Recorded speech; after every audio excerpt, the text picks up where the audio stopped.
God of the Old Testament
Hello? Wolf, you there? What up? How's it going, sir? Oh, it's going.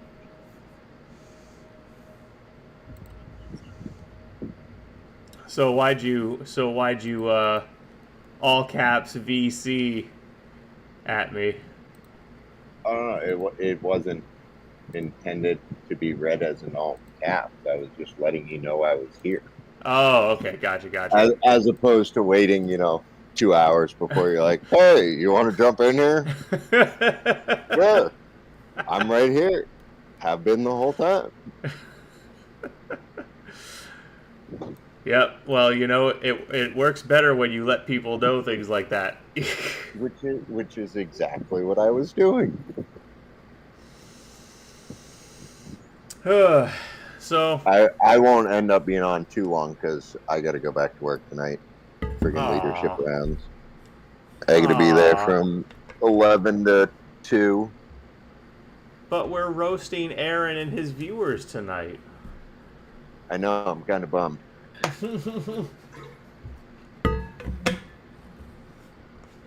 Well, maybe you can hop on in between checks or something. Well, being in a maximum security facility where, yes, I am one of the few that is authorized to have my cell phone, um, probably not a good idea. Gotcha. We were actually in one of our meetings today, we were talking about it. They're actually changing the cell phone policy. And so what's going to end up happening is one of the buildings, the HR building right now, they're moving all the offices out of it and they're going to put in lockers. So everybody's going to go in and drop all of their stuff before they go in. Some individuals, myself included, will still be allowed a cell phone, but it's going to be limited to a very small number of people. And I assume that's just for general security purposes. Yeah, and because, let's be real, some of the staff are just stupid, and instead of watching patients like you're supposed to, you're hanging out on your phone. Yeah. And there's not supposed to be any phones in any patient areas. Makes sense.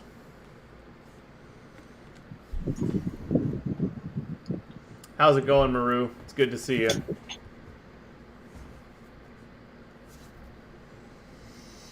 No, and I knew you knew the reference, but I had to put it out there because I was listening to the radio on the way home, and I've heard this montage so many times now in the last 2 weeks that I'm just like, I can't even wrap my brain around her stupidity.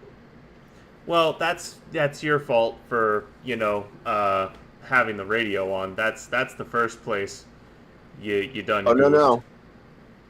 no. I listened to some very good people on satellite radio.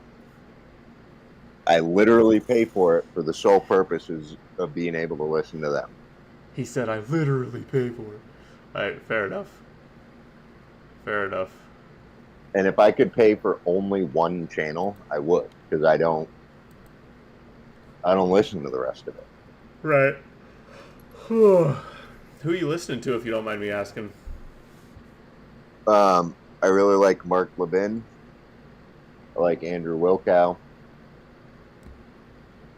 David Webb. I've heard Mark Levin. I do think he's good. He's a little bit too perma-angry for my taste. Well, so that's kind of what I like about him, because you can get him on some topics, and he's not perma angry. But usually, the more he talks about it, the more frustrated he gets, to then be at that point of just like pissed off. And so every show, it depends on how far in, depending on what you're talking about, before he actually gets to that point. I listen to Sean Hannity too. I don't listen to him as much now. Oh yeah, that guy's a sellout. He still has good points, and that's what I hate about it. Like, I listen to people from both sides, whether I like them or not. And part of that is to kind of really see the big picture. Mm-hmm. Um, Well, and he has really good points. He just, a lot of it, I'm like, I can't listen to you, man. you just said both sides, so I assume you mean corporate Republican and and non-corporate. Well, yes, both sides of that, but also right and left. Well, both the people you said were right. Who do you listen to on the left? Um, so, no particular names, because I don't really want to try to follow anybody in particular. But there's a couple XM stations that are very left, and so I'll kind of, when I've already got most of what the others are talking about, I'll switch over to just kind of see where they're at. And the stupidity kills me. I can't even do it for long. I don't blame you. But you have to hear the stupidity to see just how dumb things are right now. Yeah, I get my dose of leftist stupidity between actual posts on Twitter and screenshots of posts from Reddit is where I get all of my like, oh yeah, that's the pulse of the leftist retardation right now. Got it. Yeah. I'm not on Twitter though. I mean, I have a Twitter account, but I'm not on it. See, I love Twitter. I'm addicted to that damn platform. And that's exactly why I won't. Yeah. So I have a real issue with social media in general. Yeah. And so I try to limit my time because you can go down some serious rabbit holes, Yep. some very heated arguments, and part of that is also my job, and that I have to be very careful of the opinions that are out there. Yeah. Yeah, that's understandable. Understandable. For me, I had a problem with the heated arguments thing, and I still occasionally get caught, but I've gotten so there's no comparison between now and like 18-year-old me. I'm so much better now at reminding myself throughout the interaction that this is the internet. You're not winning any, you're not going to own this person. No matter what you say, they're going to walk away from this interaction thinking the same thing they thought. Try to be smart, as polite as they deserve, or even a touch more polite, because try to look like a halfway decent Christian at least, and try to win over any undecideds that might read the argument. That's the lens I try to maintain my conduct on social media through. Which is definitely a good one, and I would say that I am obviously 18-year-old me was like a lot longer ago. So, me 10 years ago is not the same as now, and I've pulled back a ton. But now I'm at that point where I ask the question, what is the object of engaging? Mm-hmm. Because half of this stuff, you're like, you're never going to get it. Yeah. Yep, I can understand that. Hello. You got ratioed in the comments and that video among Reddit atheists. Oh yeah, dude. Yeah, Panda. That's actually that's what this stream is about. We're literally gonna be going through the comments of that video, and we're gonna go through some videos on Aron's channel, and we're just gonna be talking about that whole situation. Yeah, it really is. I noticed the same thing on the last video I did on Aron Ra. All the comments run the exact same direction. Yep. And what shocks me is they're mindless. They don't offer a point. They don't rebut me. They literally just say you're wrong and stupid and God is dumb. That's because there's no rebut point. Right. They have nothing to say, so they have to say something. Well, that's the thing, though. That's what irritates me about these people. That you don't have to say something. You Correct. can shut your face, think about what you just heard, and say, okay, I'm either going to internalize this and accept that it might have some merit and do some homework, or I'm going to ignore it and go about my business. And then the third option, which Reddit atheists always choose, is verbal violence. Yep. Words aren't violence. I should say verbal aggression. Yeah. It's all they know. Yeah. Yeah. Yep. I 100% agree. And I understand. I was that way for a very long time when I was 12. From 12 to 20, before I went to therapy, I had the same problem.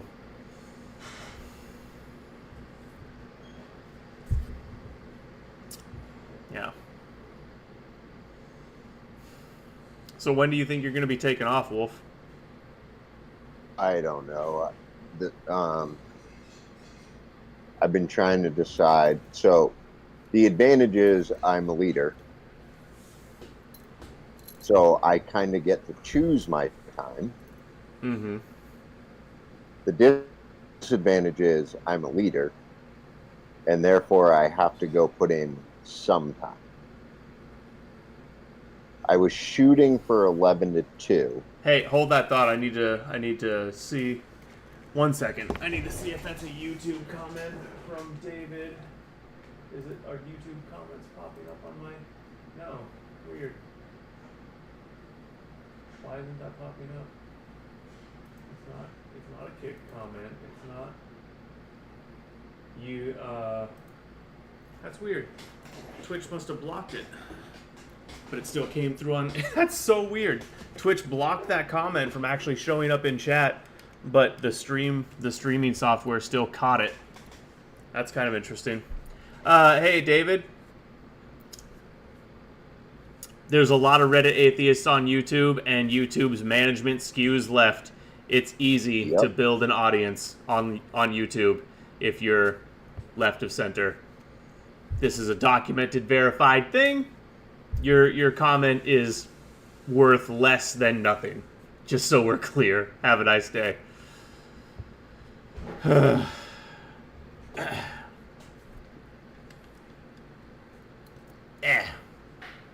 But yeah, so I might push it earlier. I might go in 10 to 1. But I have to do an overlap of the 3 to 11 shift and the 11 to 7 shift.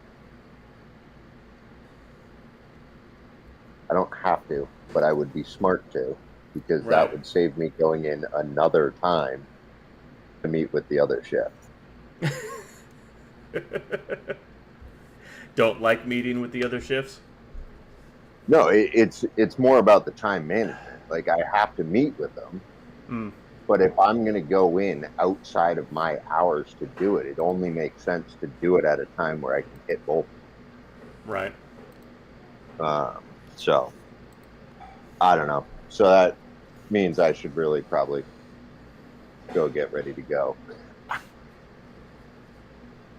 It also sucks I got to drive an hour and 20 minutes for it, but that's life. Yeah, I hear you.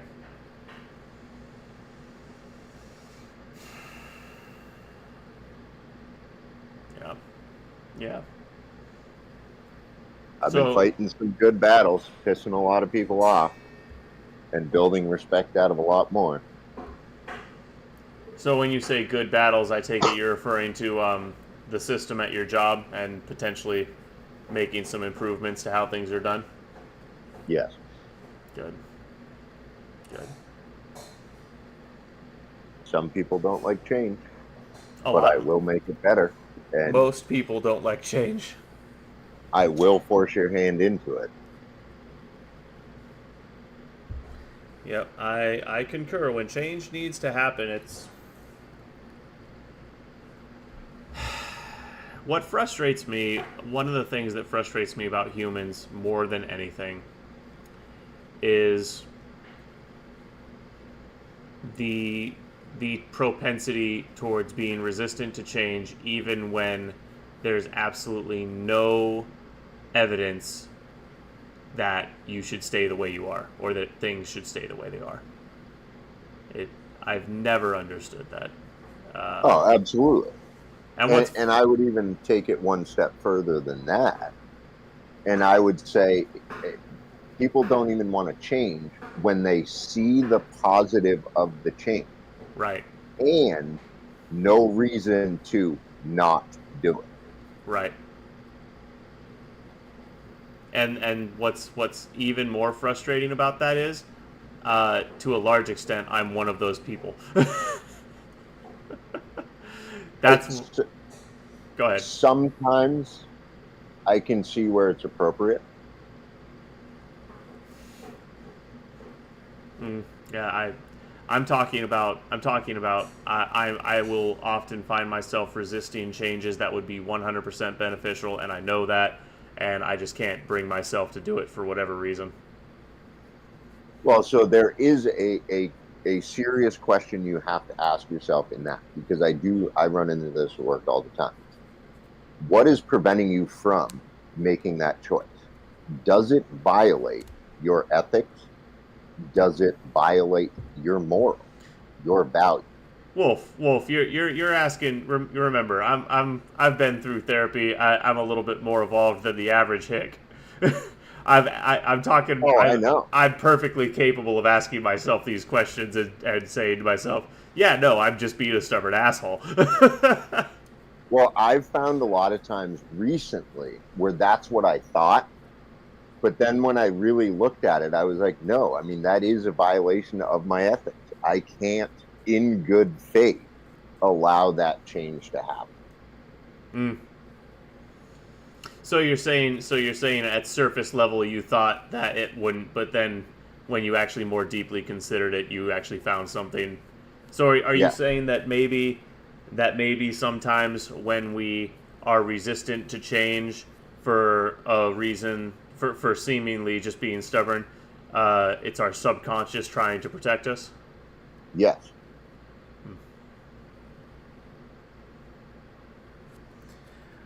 In my opinion, third leg, I have not found anything better than Word. I've only experimented with a couple, but Microsoft Word, as far as I'm concerned, has been the best one I've used. And which that kind of sucks because I don't like Microsoft and I don't like Bill Gates, but unfortunately, right now he does have the best word processor. How Which long I completely don't understand. you don't understand why he still has the best word processor? Yeah. I mean, Yeah. we know everybody prefers it. So why are other people not focusing more on what that is or improving on that? Right. Right. Everyone and Word, especially older versions. I'm using the new ones because older ones are no longer supported, but especially some of the earlier versions before they started trying to give you completely unnecessary features that no one asked for. It was so simple and intuitive and user friendly. How long? But yeah, how long did it take me to write my book? 9 months for book 1, 11 for book 2. And Do it's you ever use dictation? no, no. I thought about trying to. Actually, that's a lie. That's a lie. Some good chunks of book 1 were written on my phone, and I did use speech to text for some of those segments. Gotcha. So there are parts of book 1 that were written via speech to text.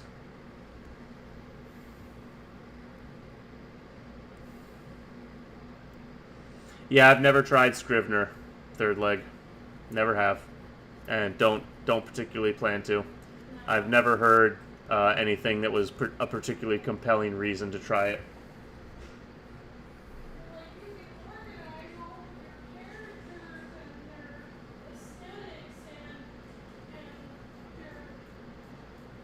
their character background sheets and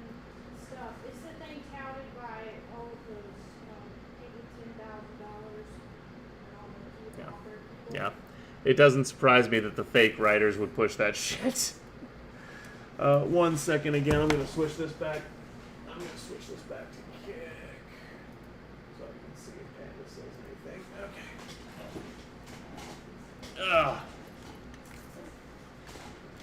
Okay. Okay. Oh. Sometimes simplicity, often simplicity is better. Keep it simple, stupid. Don't add unnecessary complexity, and especially, writers are not by nature techie people. They are by nature creatives. And those things rarely overlap to a significant degree, in my opinion, in my experience. So keeping the software interface, the user graphics interface, and all of the tangential things related to that as simple as possible is obviously ideal. And there's a lot of software companies that don't seem to get that for a variety of products, even outside, like the software that my gym uses that I'm an employee at. There are so many bugs and so many unnecessary redundancies and or visual dead ends, things that are on the screen that simply don't need to be there at all. It is insanely frustrating. It feels like wading through a sea of visual garbage to get to the thing you actually need. Would you put screenwriting as an artist too? Screenwriting is certainly an art form. In my personal opinion, and obviously I'm biased, in my personal opinion, I think screenwriting is a lower form of writing than novel writing. It doesn't take as much writing skill to do a screenplay. But, the little asterisk there, screenplaying is a skill in and of itself. If I went and tried to write a screenplay right now, it might be serviceable, but it would not be as good as someone who has actually studied how to write a screenplay. So, I'll leave it at that. Well, even with screenplays, if you think about it, you don't have to put in as much descriptive details. Exactly. Because it's visual. Exactly. And so you can leave that interpretation up to the director to make those kinds of decisions. Exactly. In a book, you have to lay it out. So things that the director and other set people take care of for a screenwriter that a novelist has to do for his damn self. Set design, costume design, character appearance, what the environment sounds like, lighting, just everything that you can experience with your senses, a screenplay writer can either leave blank or absolutely bare bones description. Yep. Whereas if a novelist wants to sell copy and be a good novelist, he's got to articulately and somewhat poetically describe all those things. I don't really pay attention to who directs what, dude. I'm not one of those guys that gives a super heavy damn about this guy directed this guy directed that. I'm not a cinemaphile. That's the word. I'm not a cinemaphile. There are some actors I like. I've always liked. What's his name? He's a famous actor. Matt. No, not Matt. Braveheart, The Patriot, Passion of the Christ. Mel Gibson. Mel Gibson. Yep. Yep. I am a huge fan of Mel. Yeah. Yep. I also have liked Kevin Costner in pretty much everything I've seen him in.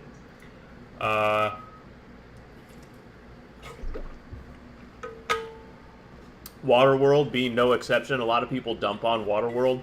but I thought Waterworld was a work of art.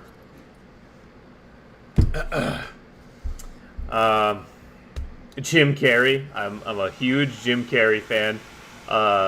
His movies were formative for me.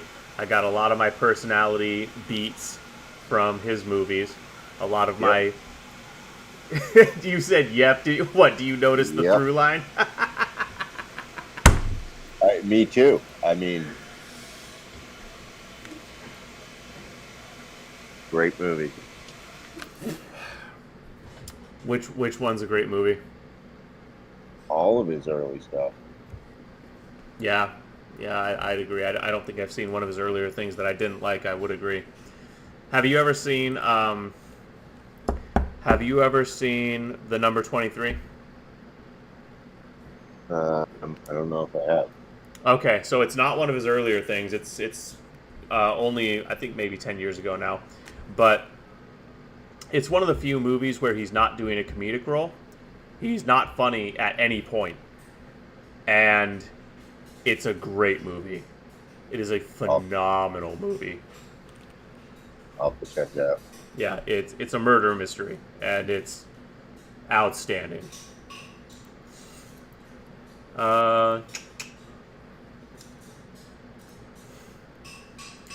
One second, third leg. I'm pulling. I'm doing some homework.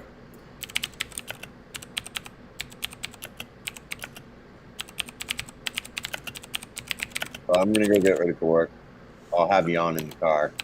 Alrighty. I'll be in chat. Alrighty. Drive safe. Don't chat if it means you're gonna run off the road. At 90 miles an hour, I'll be fine.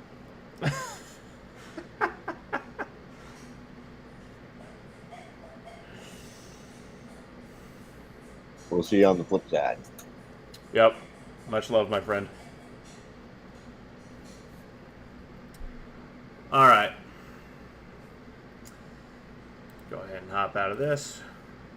I think I'll go ahead and hop into the head adventurers table if any of the adventurers do want to hop in at any point.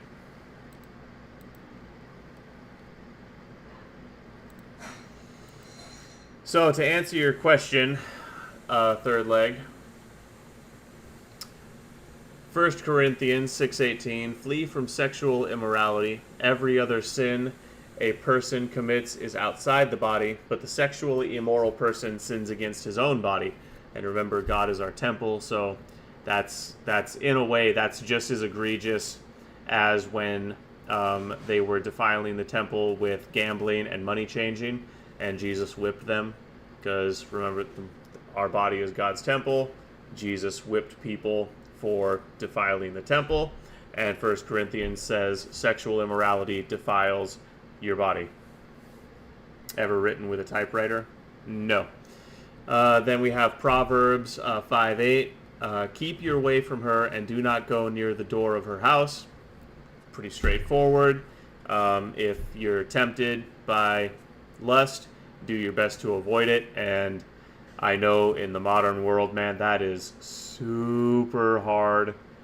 Sex is everywhere, and especially, man, let me tell you, working in the fitness industry, working in a gym, seeing what women work out in these days, it's basically like they're coming to the gym for the sole purpose of making men horny, and it's really it's hard.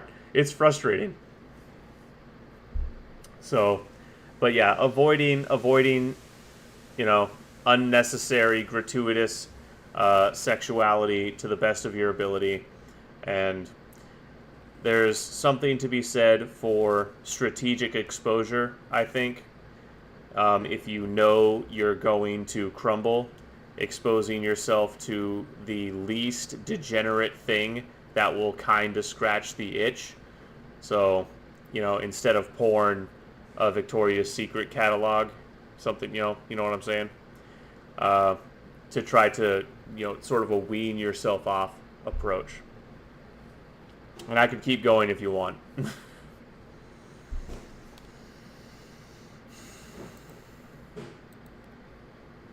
Okay.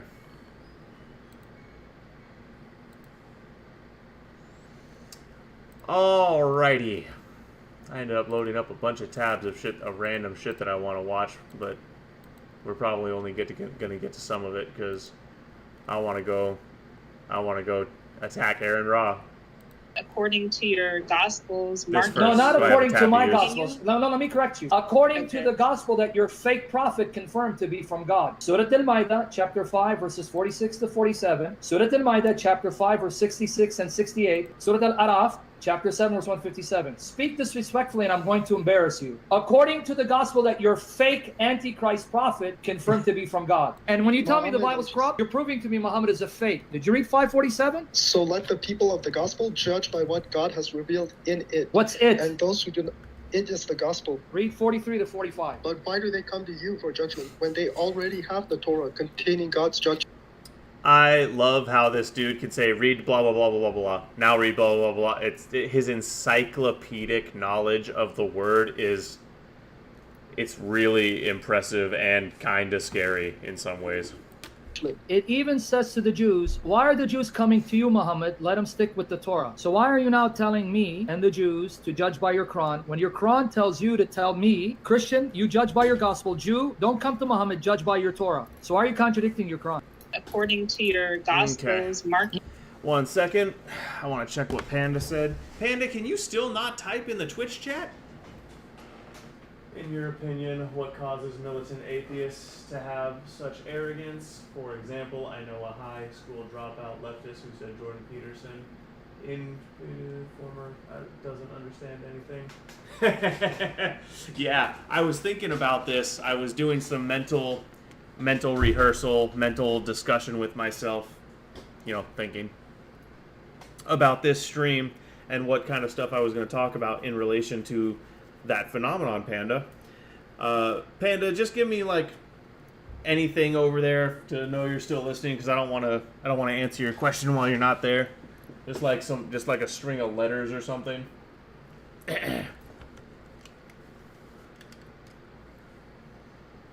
And also, if you want to hop in the Discord chat, this would actually be a stream that you're uniquely suited to. So if you want to hop in the Discord chat, we can do that. You're here, okay? Do you want? Yes or no? Do you want to hop in the Discord chat? Why go woke? There is no good reason to go woke. Hang on. Let me not give a dismissive answer and actually think about that for a second. Why go woke?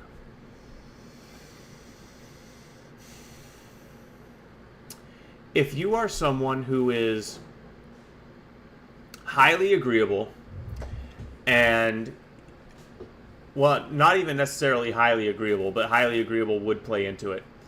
If you are either highly agreeable or if you have a disagreeable nature but lack the ability to critically think and come up with your own strong positions to assert, and there's a million other reasons I could think of if I really went down this rabbit hole, but just doing a surface level analysis before I get to the content of the stream.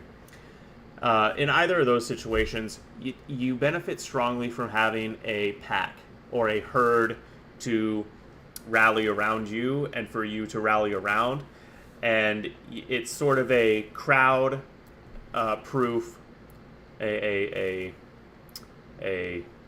mass consensus appeal to authority.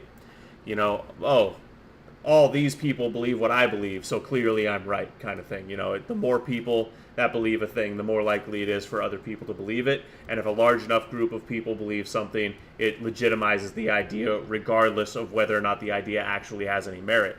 And for people that don't have the ability to critically think, and for people who want to use woke ideas for personal gain, that offers a lot of benefit. A lot of benefit. It's much harder to defend the counterculture position. So anyone that lacks the ability to critically think, or anyone who's way too agreeable, females, they will naturally skew left, and if you skew left in this day and age, you're basically guaranteed to end up woke at some point. because woke is a mind virus, and it is not good enough to merely say, I think they're going a little bit too far. To resist that mind virus, to have your mental immune system adequately tuned to resist that, you need to actively say, all of that's bullshit, and here's why. All right. What's up, kid? Hello? Can you hear me? I can. Okay. Is there something you want to ask me, or you just want to bring up retardation from the Reddit? Well, yeah, I'm just, it'll be nice to have someone to bounce off of, and we can sort of, savor the mind-numbing level of retardation together. Well, the thing is, it's just hilarious to see the most incompetent people pretending to be the most competent people. Like, for example, Jordan, whatever flaws exist in his viewpoint, has read, I would say, at least 500 books in his life, has a doctorate in psychology. Well beyond 500. Thousands, I'd say. Yeah, but that's the minimum. That's me being as mean to Jordan as I can. Even that's minimum. That's like at least like quadruple what Aaron's ever read in his life. And he has a doctorate in psychology and is a former professor at Harvard. And then you have people pretending like he doesn't know what he's talking about. He has a PhD in psychology. He's been consulted by transcontinental and transnational, multinational governing bodies as a consultant. He has an insane body of peer-reviewed research and citations to his name. He's written reports for the UN. Yes, that's what I was talking about with the transnational trend. Yeah, exactly. So to say that guy doesn't know what he's talking about, it's ludicrous. It's like saying that mountain is a pebble. It's the exact opposite of the truth. It's one of those things where it's like, I'm entitled to my opinion. No, that's not an opinion. You're just lying. There's a difference. You can say you disagree with him, but you can't say he doesn't know what he's talking about. Well, there's a difference between lying and being wrong, because one can be wrong without lying, but they also are all liars, because they're smart enough to know that that's stupid. Well, that's exactly my point. That's exactly my point. You cannot, if you know anything about Jordan Peterson and his credentials and his career, you cannot say with any honesty to yourself or the world, he doesn't know what he's talking about. There's no grounds to make that statement. Unless he started talking, if Jordan Peterson started talking about internal combustion engines or calibers of firearms, it's reasonable to say that someone could probably say he has no fucking clue what he's talking about here. Okay? So, way outside of his field of expertise or any fields he's studied, yeah, you could potentially say he doesn't know what he's talking about. He has a strong tendency to stay in his lane. I rarely, if ever, see him branch outside of something he has at least some expertise in. And even outside of psychology and philosophy, although he isn't an expert, he does have quite a bit of research done in things like environmental. Yeah, he was on the UN Council for Environment. Yeah. Yeah. So even if you say it's out of his field, he's still done peer reviews because he really is a polymath. Yeah. The thing is, I don't know if the reason they're so arrogant that they want to put someone like Jordan down. I don't know if it's that they want to make themselves feel smarter or they just hate conservatives so much. But either way, it's obviously retarded. But that is a question I asked. Do they want to put down conservatives or do they want to bring themselves up? I think it's crab bucket theory. They feel like if they tear people down enough, if they all dogpile on their target, that they can, at least in perception, bring their target down to their level. And what they don't realize is crab bucket theory and the type of female indisposition, reputation savaging that these people engage in, it doesn't work if your target is legitimately credentialed, has legitimate merit, and has a decent amount of support to protect him from your efforts to reputation savage him. And Jordan Peterson is one of the most beloved figures on the internet. The guy has literally saved thousands of lives with his work. Even some left-leaning people, even some people in the intellectual dark web who are... do you know who Eric or Brett Weinstein are? I know who Brett Weinstein is. Eric, I think I've seen... That's his brother. Yeah, I know they're brothers. I just don't know... I know who Brett Weinstein is. He's been on stage with Jordan a couple times. I don't think I'm familiar with his brother at all. Yeah, well, they're, more left-leaning on some issues, although I would say Brett is more to the center. I would say Eric might be left-leaning, Brett is probably center, but either way, they like Jordan. It's not religious, not evangelicals who like Jordan, right? Evangelicals do like Jordan, but he's definitely very sophisticated for a conservative thinker that even centrist and down-the-line classical liberals like him. Well, see, and that's... I understand he's changed his tune on this a little bit, but for a long time, he was even rejecting the label conservative. He described himself as a classical liberal for years. As recent as like 2017, 2018, he was saying, I think of myself more as a classical liberal. And if you listen to a lot of his, if you listen to him describe his personal thoughts on a lot of issues, it really shines through that this guy is not conservative in natural inclination. Much like if you have an ear to listen, you can hear me talk about some things and you'll be like, oh, this guy, it's kind of amazing. This guy's a conservative because he sounds like a libtard right now. Like my natural disposition, if I hadn't been raised in a right-leaning household with Christian principles, I would have definitely ended up being on the left. And Jordan's the same way. The only reason he's not firmly on the left is because the left has gone so far to the absolute insane end of their possible progression. I do believe Peterson has moved to the right in quite a few, not just policy, but even philosophical positions. I do believe he's become more sympathetic to actual traditional religious beliefs than he used to be. Like he used to just talk about like the archetypes. I think now he's with his wife converting to Catholicism. If you heard about that, I did. He's definitely, yeah. I do believe he's shifted to the right, but like regardless, he's not like you. Like you are on the right, but you're blunt about it. He's not very blunt.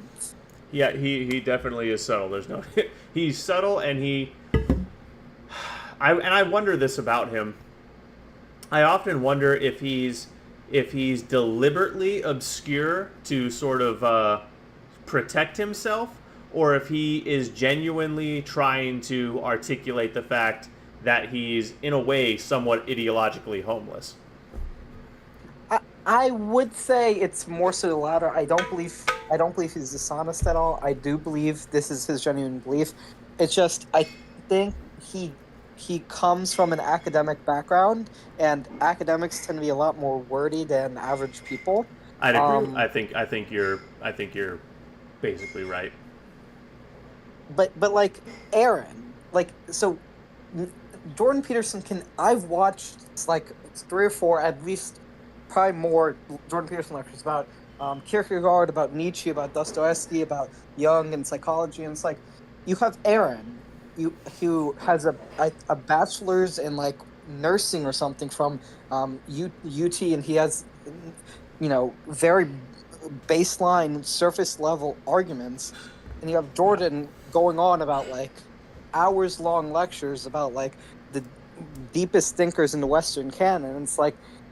It's crazy to me how much Reddit atheists what they consider to be academia. And I'm glad you brought that up. This is to circle back. Again, you were asking, why do these people think they're the smartest people in the room? We've all at this point heard it. You know what the Dunning-Kruger effect is, I'm sure. I know what the Dunning-Kruger effect is, but I don't even know how scientifically accurate. I mean, there is a grain of truth in it, but I'm not a psychologist, so I don't know how to.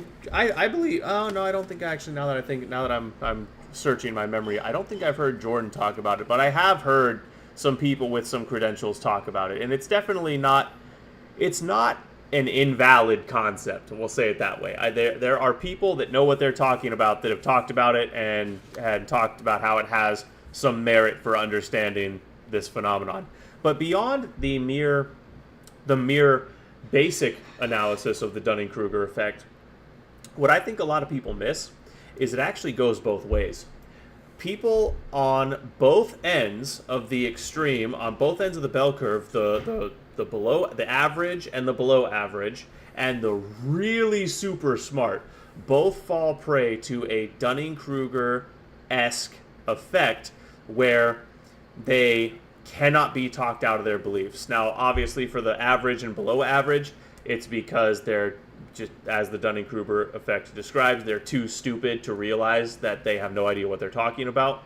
But on the other end of the bell curve, it's a different problem that results in the same thing. It's confirmation bias, and it's self-authority bias. There's a technical term for this, but when you know how smart you are, it's easy to rationalize and trick yourself into thinking that you know what you're talking about. I would say this is actually one of the reasons why Ashkenazi Jews tend to be on the left, because of a high education culture and confirmation bias. But besides the point, I don't even think Aron is particularly like, oh, he. Emerald, good to see you. Kate's doing fine. And also, but there's also like the inverse of the Dunning-Kruger effect, where people who know a lot often tend to be pretty humble people. And this is also one of the reasons why Jordan speaks with such humility, right? Because Jordan, he knows a lot, so he knows what he doesn't know, and that's why he speaks with such caution. Right. And see, I'm kind of, I skew more towards Jordan than I do Dunning-Kruger. Sometimes I do speak with more authority and confidence than I should. I get myself into trouble plenty often doing that. And in fact, even to be fair to be devil his due, I think I even did that in some ways in this video. We might watch the video through and I might critique myself and see if there's anything I can isolate that I could have done better. But even me, with my extremely high level of bravado and my natural confidence, because I'm high T and there's other aspects of my personality and development that led me to being so forward and blunt, even I will, when I don't know something, I don't know something, and when I'm proven wrong, I admit it. And everyone on this stream who's watched for any amount of time has witnessed that. Would you say, just as a potential critique of me, do you think I'm not humble enough, or? You could definitely work on increasing your humility, no doubt about it. I understand. I try to know what I don't know and limit my confidence in statement. It's just, I do think the specific area that you could exercise a little more humility is being willing to accept that you might be wrong about some of your deepest held beliefs. That's where you struggle the most. Yeah, but for example, I used to be pretty libtarded on some issues, and you guys convinced me. Really libtarded on some issues. Yeah, but I went from like my old panda to now, and I'm about as conservative as you guys on most issues. So, I mean, that's why I keep you around, because I have faith that you can improve over time, and that faith is based in observed reality. I hope. All right, let's actually start analyzing some of this. I think I'm just gonna scroll to a random place down. All right, there we go. Oh, here's a good comment, actually. I see Matt is still having PTSD from that debate with Andrew Wilson. Yeah, this is like the only comment, or one of the only comments that's not ratioed. Rare. Like 99. Rare W comment on this video.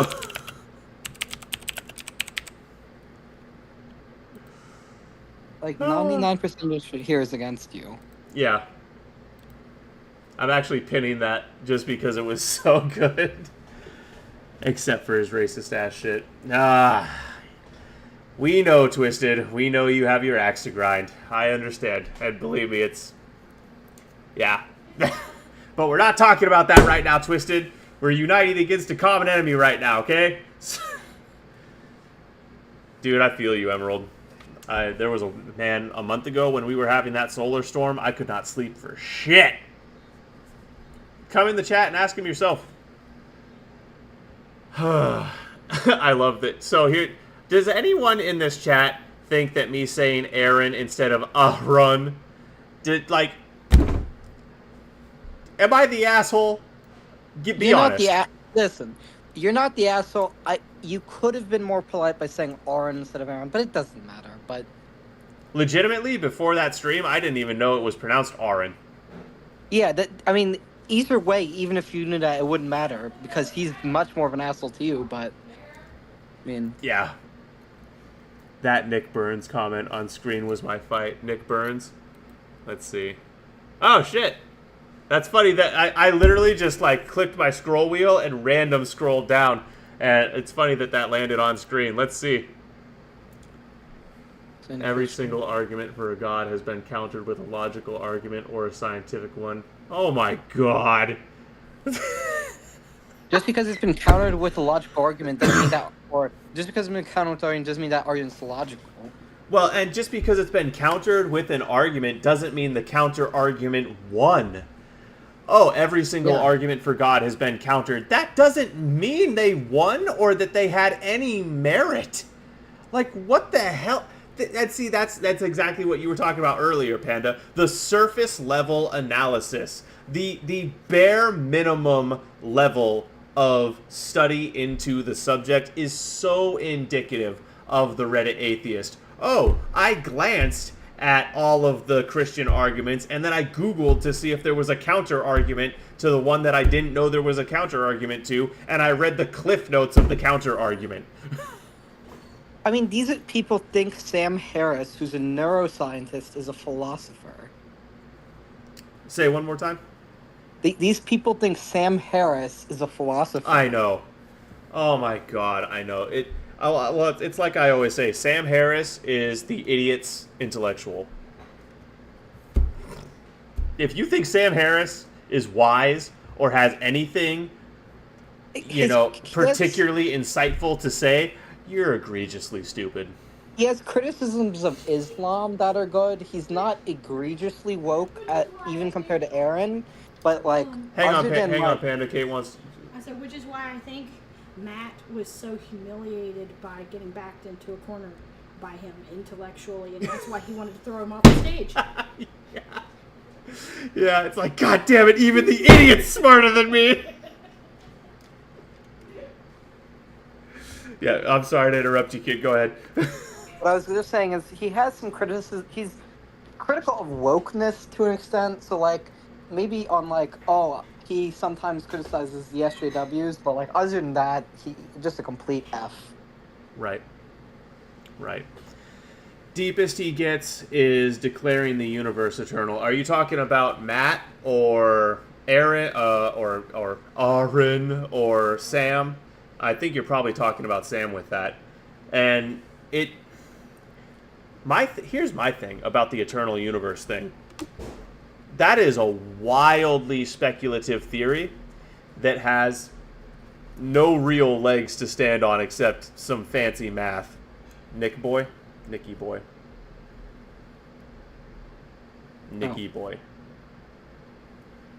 Who's Nicky?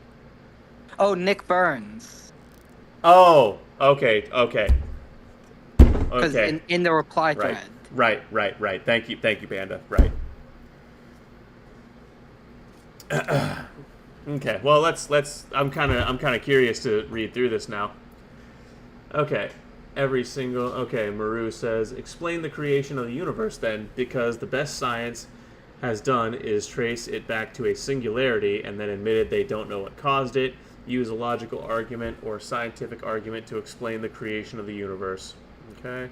The singularity was all the matter in the universe already in existence. In a super dense state, nothing was created before or as a result of the Big Bang.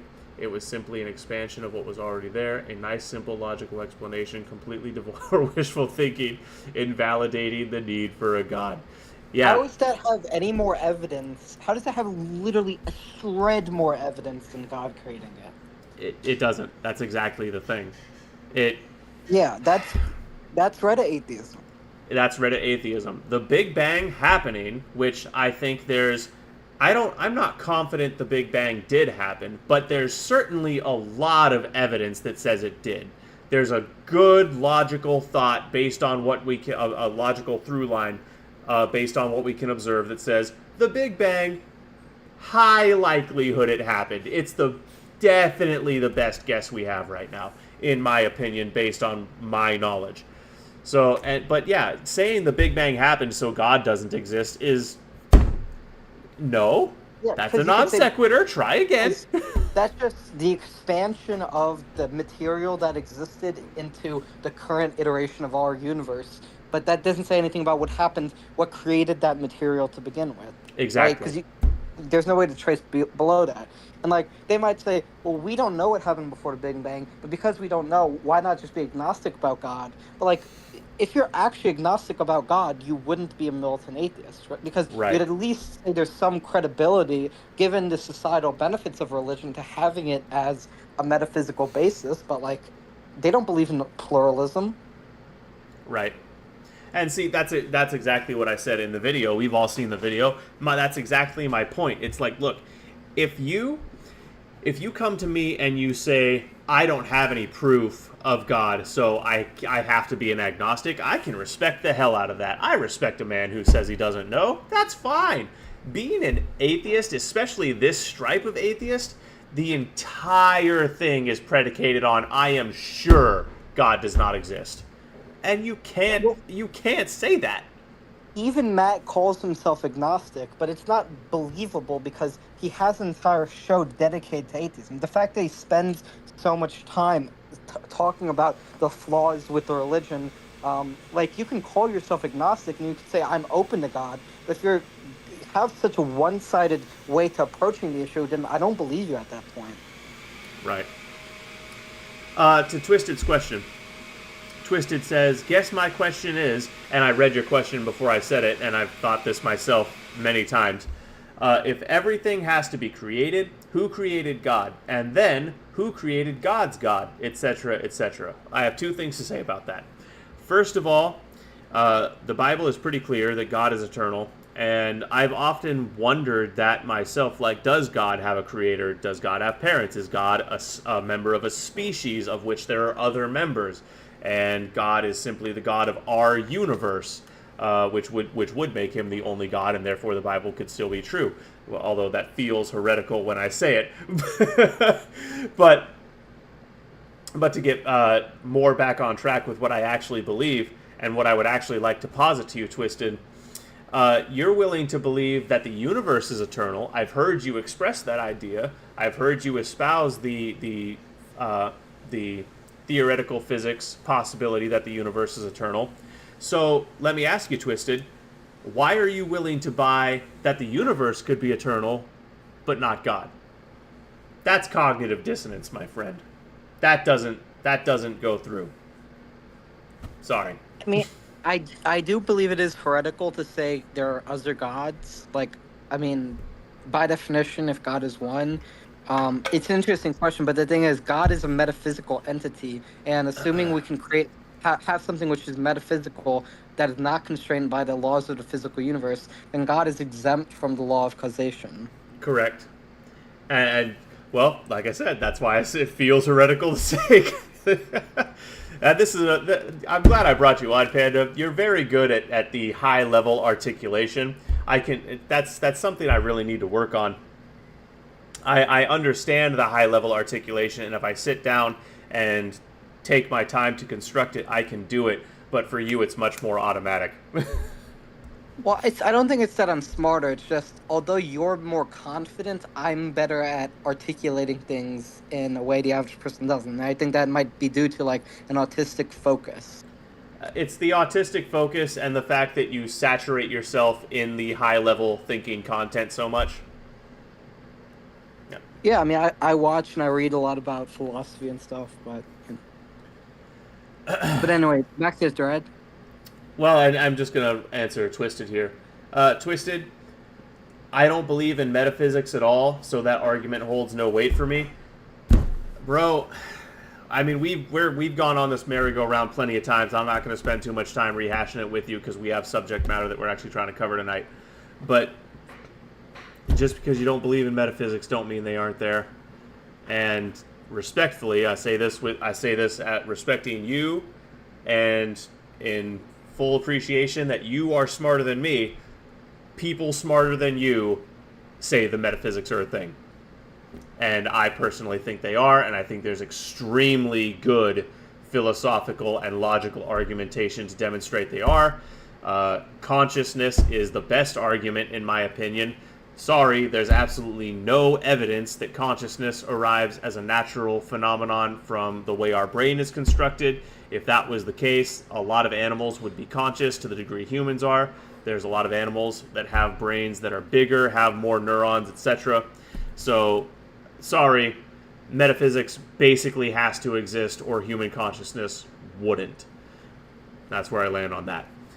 It's not just consciousness. Even in like quantum physics. Well, yeah, like, yeah. I didn't even want to open that can of worms, but yeah. If only I could join the VC. God, I'd love to give my 2 cents on this. I mean, if you can slip away to some place where you can join the VC, feel free to, Emerald. Hop in the long table in the main Discord, and I'll drag you in. I see no scientific proof of such, nor even evidence. Philosophy means nothing to me either.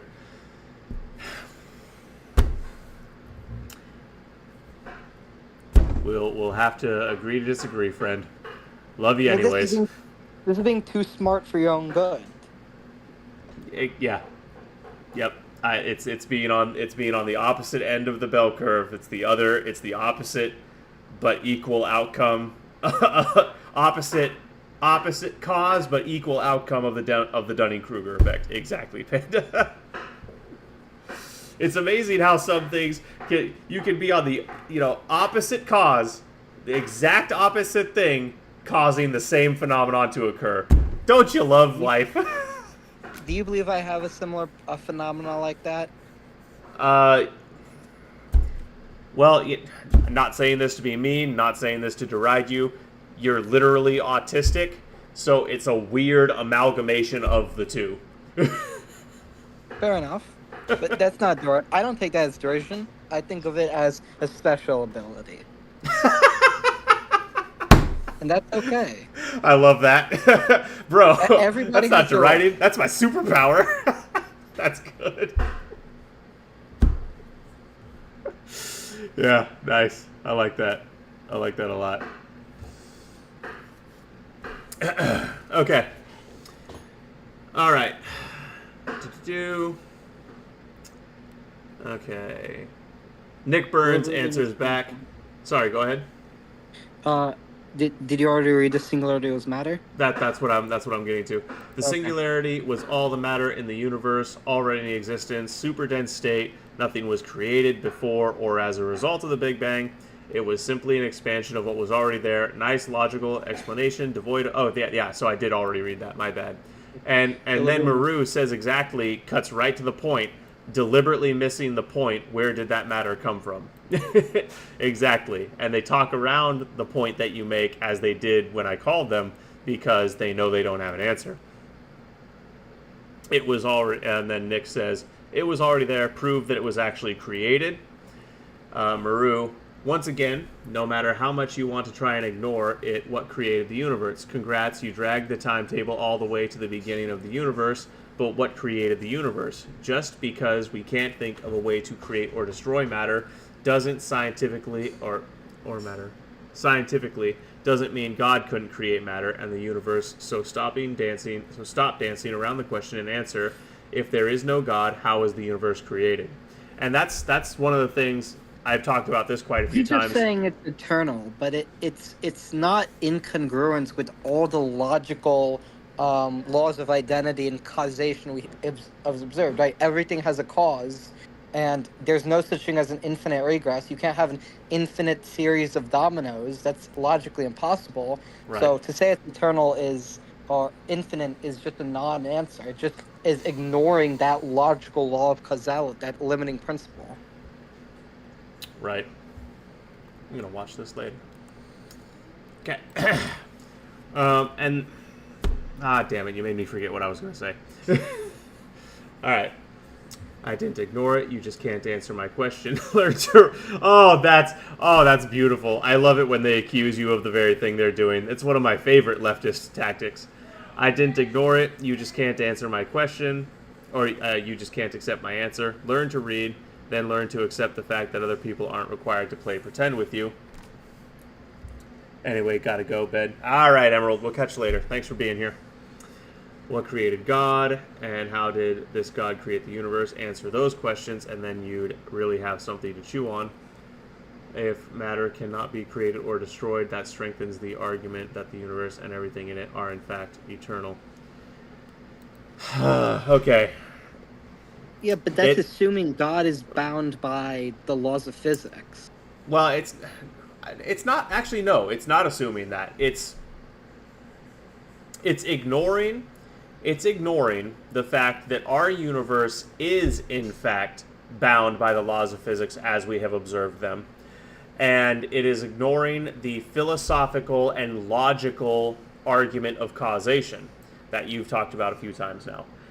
So, everything we've ever observed has a cause, and yet atheists pretend that you can simply remove that universal constant that everything has a cause when you're talking about why the universe is here. And then they'll say, oh, well, the universe is special, the universe is eternal.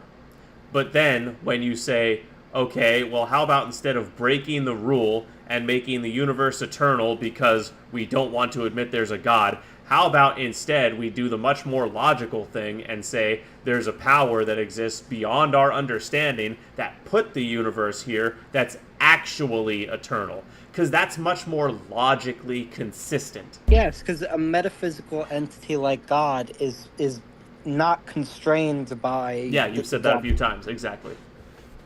But they think God, they have such a stupid idea because they think God is just a man in the sky with a beard and he's white and he's Sky got Daddy. muscles. Yeah. Like they can't comprehend like actual philosophical the reason why I repeat that is because if there are any atheists in the audience, you guys just can't seem to understand any basic theology. It's just such a straw man. Well, it's not even, you don't even need to go to theology.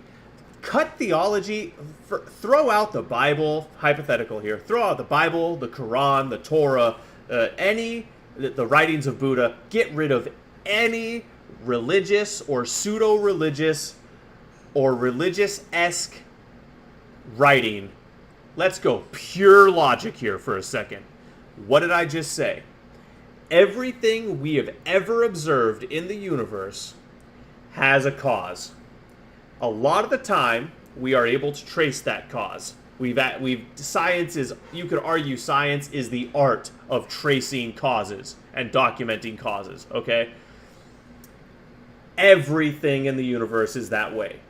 Yet, when it comes to the start of the universe, that's the one exception that you're willing to make to this universal rule so that you can pretend something above this universe doesn't exist. It's the exact opposite of logic. Like I said in my video, it takes more faith that God does not exist than it does to say, okay, there's probably something higher than this universe that governs this universe.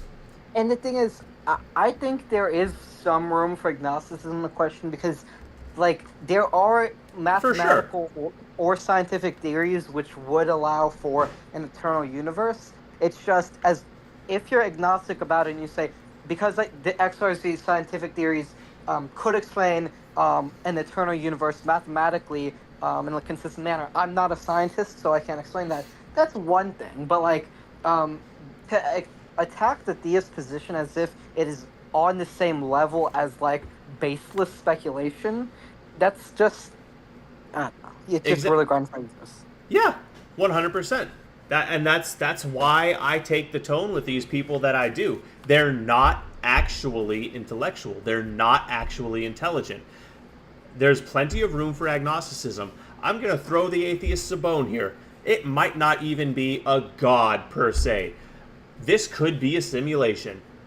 we could be being simulated by a more advanced race of literal humans right now. It's possible.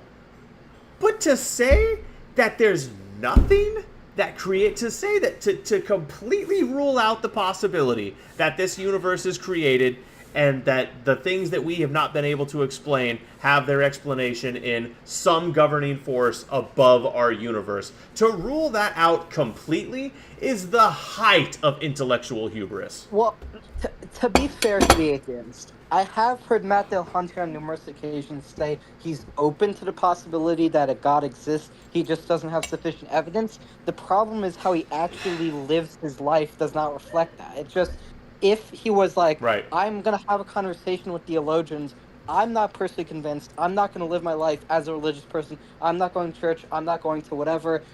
Okay, that's one thing, but like he makes a career out of criticism of religion, Right. and he doesn't do that to almost any other pseudoscientific. Like actually, you can disprove it, and that's why the whole agnostic atheist thing sort of falls out. Like, no, you're not agnostic if you don't actually actualize that in beliefs. Like Jordan Peterson talks about, your actions have to match your actual beliefs, right? Preach. What you say is. Preach. You will know them by their fruits. I say it all the time. That's right, kid. You will know them by their fruits. I don't care. And Matt, I mean, we'll go back to the video. We have receipts for this. Matt is more than willing to lie about things to your face. He said he tried to tell me that Aaron did not believe that society would be better off without God. He tried to tell me... Well... What? To be fair, he did say that Matt and Aaron are not on a mission to destroy belief in God. He didn't say Aaron didn't believe that. He just said he's not, that's not his mission. But even Aaron has admitted it multiple times on his YouTube channel that is kind of his mission. So technically speaking, you are sort of misrepresenting his statement, but he still did lie because, yeah, it's obvious they're on a mission to destroy belief in God in society. That's why he hosted so-called the atheist experience. Like, do you know how many young people have been influenced by this garbage? It's obvious. Exactly. You will know them by their fruits. Their actions speak much louder than their words ever could. Aaron's entire channel is dedicated to disproving God, and maliciously, and he lies to attempt to do it. No, I did not, Ice House, but welcome in. Good to see you, man. But here's the very basic logical analysis that I can use to know that they're both full of shit, okay? Here we go. Very simple. A child could follow it. Aaron purports that he attempts to be a good person, right? Okay. If you believe that something is a lie and a completely detrimental lie, and I'll cop to that, as Aaron said, if you purport to be a good person and you think something is a completely detrimental lie, you're going to try to correct that lie. So, Aaron's lying somewhere. Either he doesn't actually believe he's a good person, either he doesn't actually believe that Christianity is a completely detrimental lie, or they were lying when they said that their mission isn't to debunk Christianity in society. They're lying somewhere. I just logically proved it. Yes, and they are not good faith actors. I mean, listen, there are secular philosophers, and I'm sort of reading like Nietzsche, and there are critics of religion who I disagree with them, but they're not bad faith actors, right? They do somewhat know what they're talking about, but Reddit atheists, they have almost no understanding of actual academic or Western tradition. It's like scientism. They put their faith in whatever the institutions tell them. They're not original thinkers. They're not assist. I mean, it's really mediocre. It's mid. It's aggressively mid. I mean, it's exceptionally below what the conversation should be at. Right. Yep. So let's keep going. Let's look at some more of these comments. Do you want to grab your earphones so you can participate in the conversation? So this is what the theists who call the line look and sound like. Makes sense now. Again, no argument, just a ho ho ho. This is what they look like. This is how Would they... you like? Would you Huh? like to reply to that? I can. What, you got something juicy to say? I think. I don't want this to be too mean, but maybe like, oh, this is what the atheists look like. I want to put in like a yo mama joke or I'm fucking your mom joke, but I don't want to be too mean. But you, I mean, it's your channel. But being a good Christian. I think I can scratch that itch. 1 second, kid.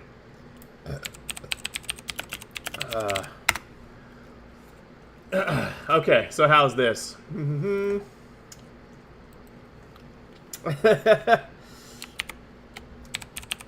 Sees another blank profile pic with a obvious fake name attacking me. This is more proof that this is what Reddit atheists look like. What? You reversed the S and T. I did. Yep. How's that, Panda? Yeah, that's good. That's still in line with being a good Christian, I believe. Yep. Hey man, rather cry than cry about it. Show your proof of God. I wonder what the reply to that is. Hey man, rather than cry about it, show your proof of God. Oh, 100. It's Reddit atheists Yep. giving each other thumbs up, basically. Yep. Well, that's one of their favorite things to do. The old slap each other on the... It's like I was saying earlier. They use the group belief as their proof. They have no actual argument. They use crowd consensus as the only evidence they need. Yeah, and like, you look at Jordan Peterson's podcast, and like, he interviews atheists, he interviews agnostics, he interviews Muslims and Jews and Christians. And like, it's just a completely just different level of conversation. Mm-hmm. Like it's sad. It's genuinely making me somewhat black-pilled on like what the internet is up to. But to be fair, Reddit is like the bottom 5% of society. I don't know if I'd say that. Everyone is on the internet to some extent. You have to use it if you exist in the modern world in these days. Yeah, but Reddit is like the bottom of the barrel. Oh, I missed where you said Reddit. Yes. I thought you said the internet. No, I said Reddit. Reddit is the bottom 5% of society. 100% agree. 100% agree. Reddit they've gone on a purge of any dissenting thought, and when you purge dissenting thought, it creates a cesspool echo chamber where the absolute lowest common denominator thrives. It might be slightly above Tumblr. It might be slightly above Tumblr, but it's nothing more quickly than becoming Tumblr. It's like an inch above Tumblr right now. I say yeah, but they're making a push. Oh, you want to just What do I? God? 1 second. What do I think of the sketch? What do you mean? What do I think of the sketch? Ice House. Go ahead, Panda. You want to just provide like the cosmological argument in response, or? No, you're welcome to go do it if you want, but I'm not going to engage with that. Because here's the thing. There's so many good arguments for God. And, Twisted, love you, bro, but I'm going to use you as an example. Just like Twisted, I just don't believe metaphysics is a thing at all. You have nothing to support that. There's so much basic logic leads you to metaphysics. It's simple as that. There's no argument that actually holds up that metaphysics don't exist. If you believe in the ability to use logic and reason, and you believe human consciousness is anything other than a single-celled organism having a dream with delusions of grandeur, then you believe metaphysics. You're just not willing to admit it. It's a very frustrating thing to deal with when you're talking about the philosophical conversation. Yeah, I understand. You just don't want to engage, but we can at least dunk at him from our perspective. Well, that's my point. My point is there's no point in engaging. No matter what you say to him, he'll dismiss anything you can say. And like, as bad as that Sansol guy you were talking to, like, he's really bad, but I talked to him about the religion stuff, and he said he is actually completely agnostic. He doesn't talk about religion because he said he's like 50-50 on the proposition. So as bad as Sansol's view on many issues are, he's definitely tiers ahead right at atheist on this. Human consciousness is due to a biological neural network of electrochemical impulses, nothing more. You claim to be a man of science? That's not true. Your solar plexus isn't conscious, Twisted. If density of electrochemical impulses leads to consciousness, as I said before, there's a lot of animals that would be near human level conscious. Your solar plexus would be conscious. There's dolphins. Dolphins are a great example. Ravens, dogs. Elephants. That is not a neural network. Twisted, it literally is. Twisted. Neural is short for neurological. Neurological means system of nerves.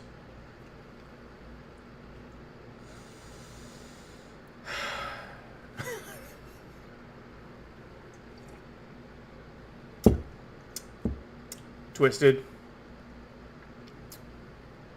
Yeah, slightly. The nerve cells in your brain are made of a slightly different type of goo than the nerve cells in your body. Yeah, slightly. You don't have an argument here, bud. I'm sorry. You think you do, but you don't.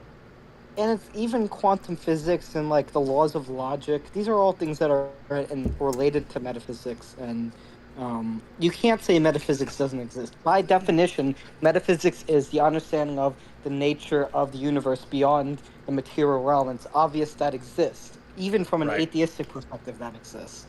Right. It's one of those things that's self-evident.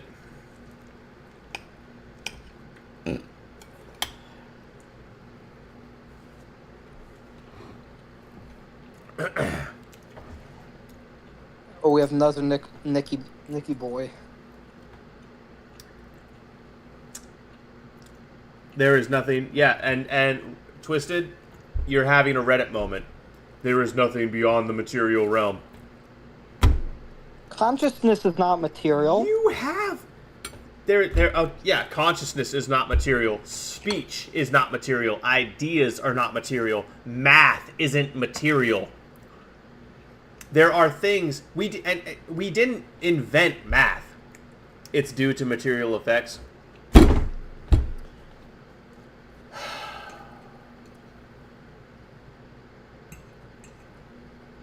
And that's like your opinion, bro. But even materialism is a form of metaphysics, right? Materialism isn't. All metaphysics are theories of how the universe operates, and that includes materialism. So, I mean, done until you started using me. I was done arguing until you started using me. That's fair. That's fair.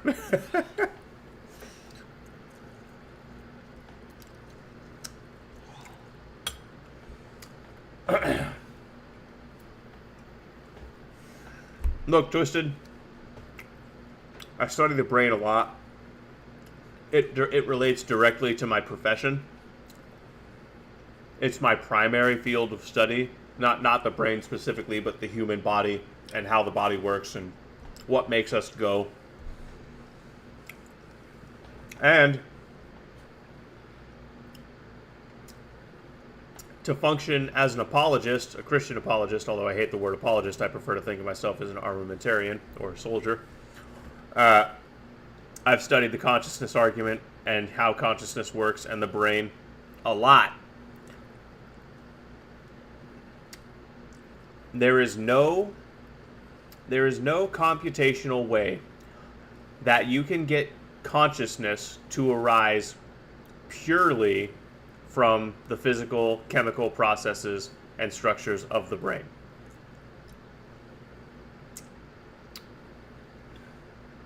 You know, you're someone who really loves science. You put a lot of faith and stock in science, and the best computational models we have say that, yeah, consciousness is not a thing that emerges from physical phenomenon. That's what creates it. I understand that, and that's what I'm saying. That's not what creates it. And there's no scientific evidence to say that there is, to say that that is what creates it. That was the going theory for a long time, and now the scientific community is quietly walking that theory back because they realize it's dead in the water. Grumple, either get in here or shut the hell up. Yeah, I don't know if we're even going to be able to get through these comments. We keep focusing on. Well, I'd rather interact with my chat than rant at people that can't hear me. I understand, but I kind of like shooting these fish in a barrel. It does have a certain level of savage. Oh, here's a good one. Here's a good one. Reddit atheist moment.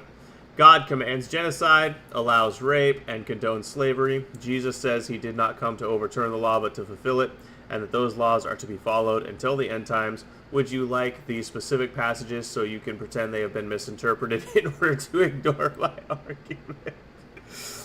I love that. Pretend they've been misinterpreted.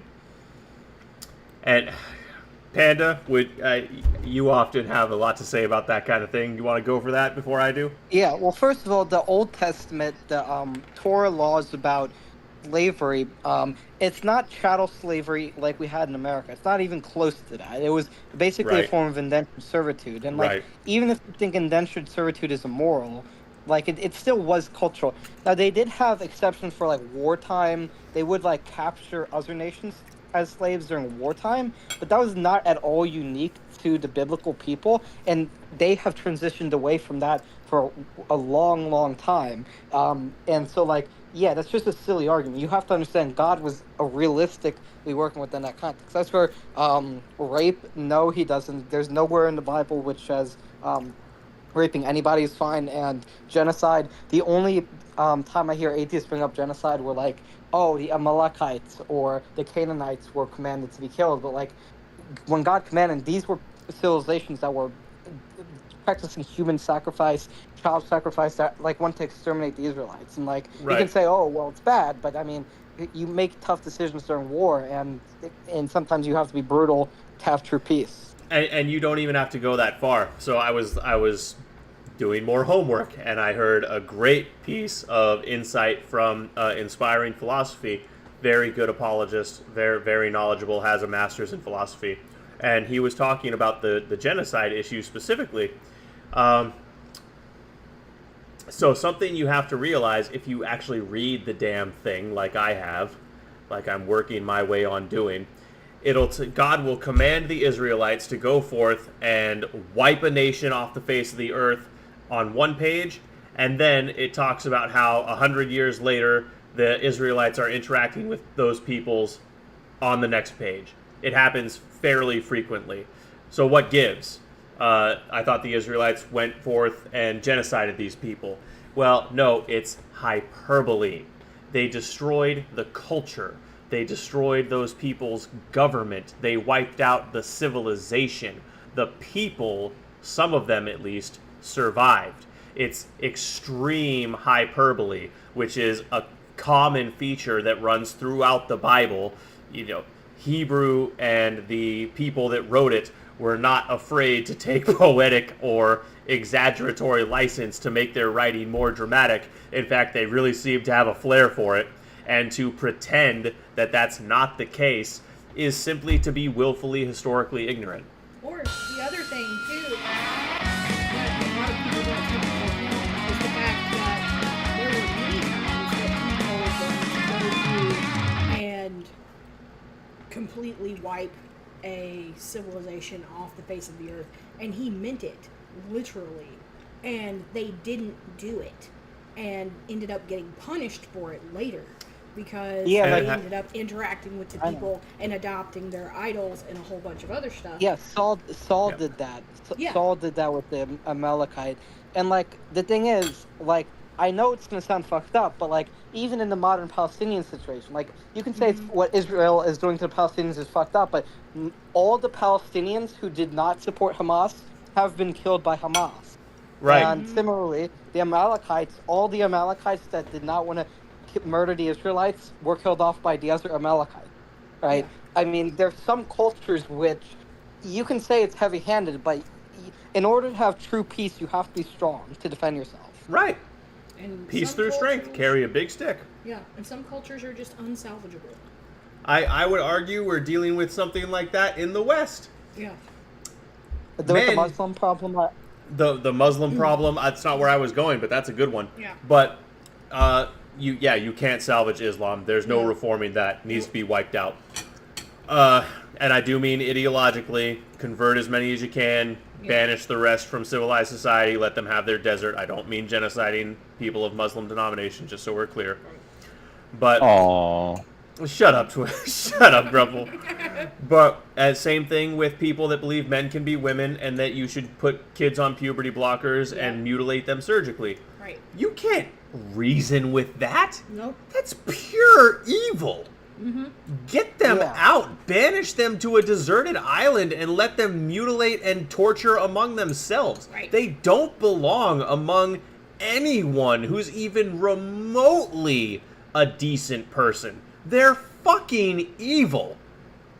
yeah, like they'll say, "Oh, well, that's just like what Hitler did with the Jews." But were the Jews and like, yeah, there were Jews who did a lot of fucked up shit, but they weren't en masse mutilating children for gender nonsense. And but it's reductio ad Hitlerum. Right.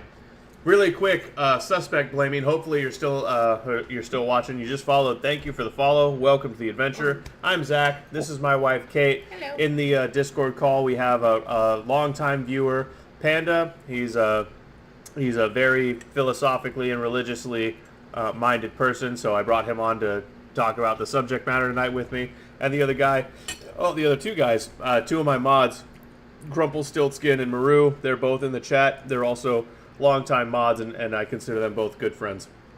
And I don't know how to read. He doesn't know how to read. Well, you know, there are tons of people, even those going to college right now, who can't either. So. Facts. But the funny thing is, this Nick Burns guy towards the top, if you can see, says, "Atheists don't rely on faith. That's your failing. Pretending we're just a different version of theist is to, like, I can't figure out something grasp why." Wait, Pretending hold- we are just a different version of theist is the worst straw man of our position you could make, and I don't think you can even grasp why. That's Are- ridiculous. are we 'cause talking- atheists- Panda, just are we talking about? I just sat down. Really, are we talking about Nick Burns, your company's computer guy? He'll fix your computer and then he's gonna make fun of you, the SNL skit. Is that? No, we're talking about Grumple. something else? I should kick you out right now, Grumple. You're just gonna derail this whole fucking thing. He definitely didn't wake up and choose violence today. But I mean, this is ridiculous. Atheists, like active militant atheists, spend hours, at least hours a week, if not hours a day, if they're professional atheists. At minimum, hours of the week dedicated to advocating that essentially belief in God is pointless and all this. You can say, and they don't have faith, right? I mean, it's projection. It's projection, and once again, he's flat out. I may not have done it in the most articulate way possible, but I very clearly outlined my logical progression on why I made that statement, and he's just ignoring my logic to lead to that statement. He didn't even try to address it. He just said, "That's your failing." Okay, why am I wrong, sir? You didn't even try to say, "Here's why your logic is wrong." You just asserted it, like you people assert everything, because you don't have a real argument.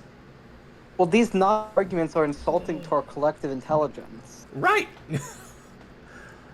Really quickly. Listen to me. Reddit atheists. They're scum. They're not fit for the streets. That's why I go forth in the night and purge to protect this city. I'm not the Christian this city deserves, but I'm the one it needs right now. I'm Batman. Protecting Gotham from cringe one night at a time. Right? Dude, straight. How you doing? Good to hear from you. Good. How you doing tonight, Maru? Better.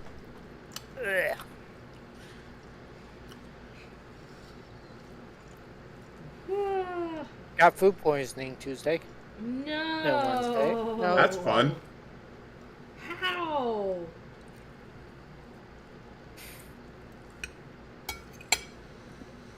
What did you eat? Pork. For who? Oh no. Not the Who. Yeah. Pork is one of the worst things to get food poisoning from.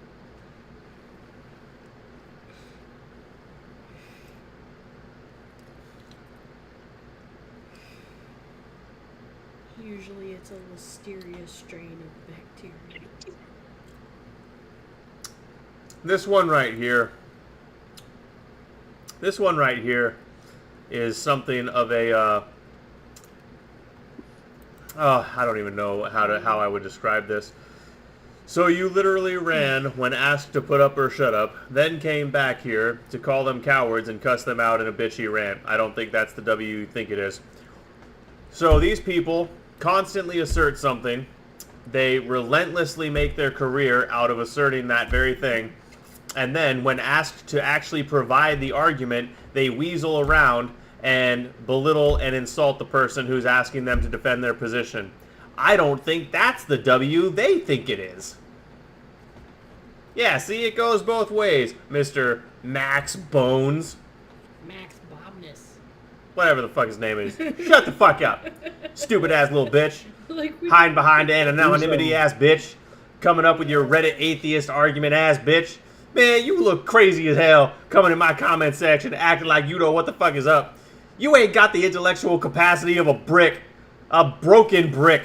You coming into my comment section acting like you know what's up. Man, shut the hell up. You ugly and stupid as hell. Wait, when did I join the voice call with a black e-thought? Arrow, you okay? Arrow apparently also woke up and chose violence. I guess. Is this comments on your okay, that one. Yeah. Yep. Okay. Yep. I didn't have 99% of the comments here are neckbeard, 18 to 25-year-old atheists who probably are virgins. Oh, undoubtedly. Yeah. I think one of the trademarks of a Reddit atheist is that they haven't felt the touch of a woman. I mean, there might be some female virgins as well. No. There might be 2 or 3. Not in modern America. Are There they are called few. femcel? Is that my Femcel is a thing that exists, but it is not. The Reddit atheist movement exists. It is 99.99999999999% men. 9. Nine. Oh, wait, is that where we were going different? I misunderstood. There might be 1 or 2 femcels in the comments, but it's very unlikely. 114 comments though, dude. When did you 5 days? That's really not great bad. engagement. Look at that. All right, the engagement. I'm just gonna throw myself a like for doing a good job on that. Yeah, dude. Anytime there's a reason I titled this stream. Aron Ra has the dumbest audience on YouTube.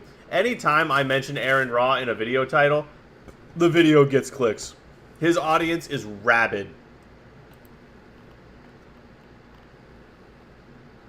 And like, the thing is, another thing is like, And I mean, there's nothing I can say that we haven't said already. It's just so insulting to our intelligence that these are the people who think they're the most logical people in every room. There's a saying, I don't know if you've heard it, but like, if you're the smartest person in a room, go to another room. Mm-hmm. Or if you think you're the smartest person in the room, something. Well, see, there's something to I be don't said know. there, right? There's a point I want to make off what Panda just said. These people, they think they're the smartest people in the room, and their only interest is in proving it because they crave that satisfaction and that validation. So much so that the second that they feel like they can't assert that anymore, they will leave the room and go find a room where they can try to assert it. They're terrified of not feeling self-secure and smug and better than thou. It's okay for them to advocate for their position if they're willing to be corrected where they're wrong, but they have zero self-criticism. They have zero interest in understanding the theological or metaphysical or ethical or whatever other like genuine high-level idea against them. They just want to live in an echo chamber. They're not critical at all. And I'm fine if I have a position where I'm wrong, if I'm willing to change that position. It's just they don't ever correct their course, no matter how many logical arguments you provide with them, which is why it's better to just dog on them than it is to actually engage with them, unless you're doing it to help win undecided people in the audience. Right. Exactly. That's, yeah. Yes. Like I was saying with that Sanso guy, he actually did tell me he is like absolutely agnostic. He is like 50-50 on the claim of the existence of God. So like if you had a theology debate with him or a discussion with him, I think that would be fruitful if you could set that up. But like that's not Reddit atheist at all. Well, and he even said that he'd be willing to have a follow-up conversation about the religious endeavor and religion in general. And I've seen some videos where he said some very, very stupid shit. Obviously, I think a lot of his political beliefs are abhorrent. But when I interacted with him, he was polite. He seemed to be acting in reasonably good faith. He wasn't dodging questions. He was genuinely presenting a basis for his arguments. So he might be a libtard, but at least it seems like he's not a total piece of shit.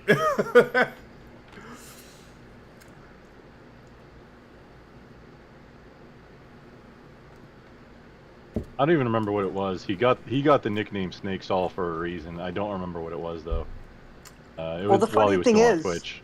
he actually got banned on Twitch because he offended the left. He was critical of some of the trans stuff. He was saying like, oh, xenogenders are retarded. So people who are even dumber and even further left than him dogpiled him. Right. I mean, that's their standard thing. Yeah. Right. That's how they enforce the group. The scorpion stung me while I was swimming across. Oh, how could I have not seen this coming? Right. And that's one thing I don't understand about leftism. It's so self-evident that they do that all the time, and yet people don't look at that and say, huh, so if I step out of line even a little bit, and it can happen at any time for anything I say, if someone just doesn't like me, and I can be completely exiled from the group and have my life destroyed by this group that I'm giving all my time and energy to supporting, maybe I should leave. Like, they never have that thought. And it's crazy to me that they don't. Sanso, he does critical lean thinking left. is not a strong suit. I mean, Sanso does lean left, but he is critical of commies, he is critical of socialists, he is definitely critical of the most retarded aspects of the left. I just wish he would apply that same skeptical line of thinking to Biden, but, people have their flaws. I'll say.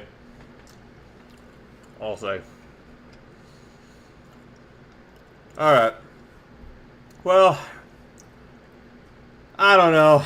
On the one hand, we could do it, but on the other hand, I kind of feel like we've beat this horse to death, and I don't think there's much point in going to one of Aaron's videos. Should we just proceed with proceed forward and move on to greener pastures?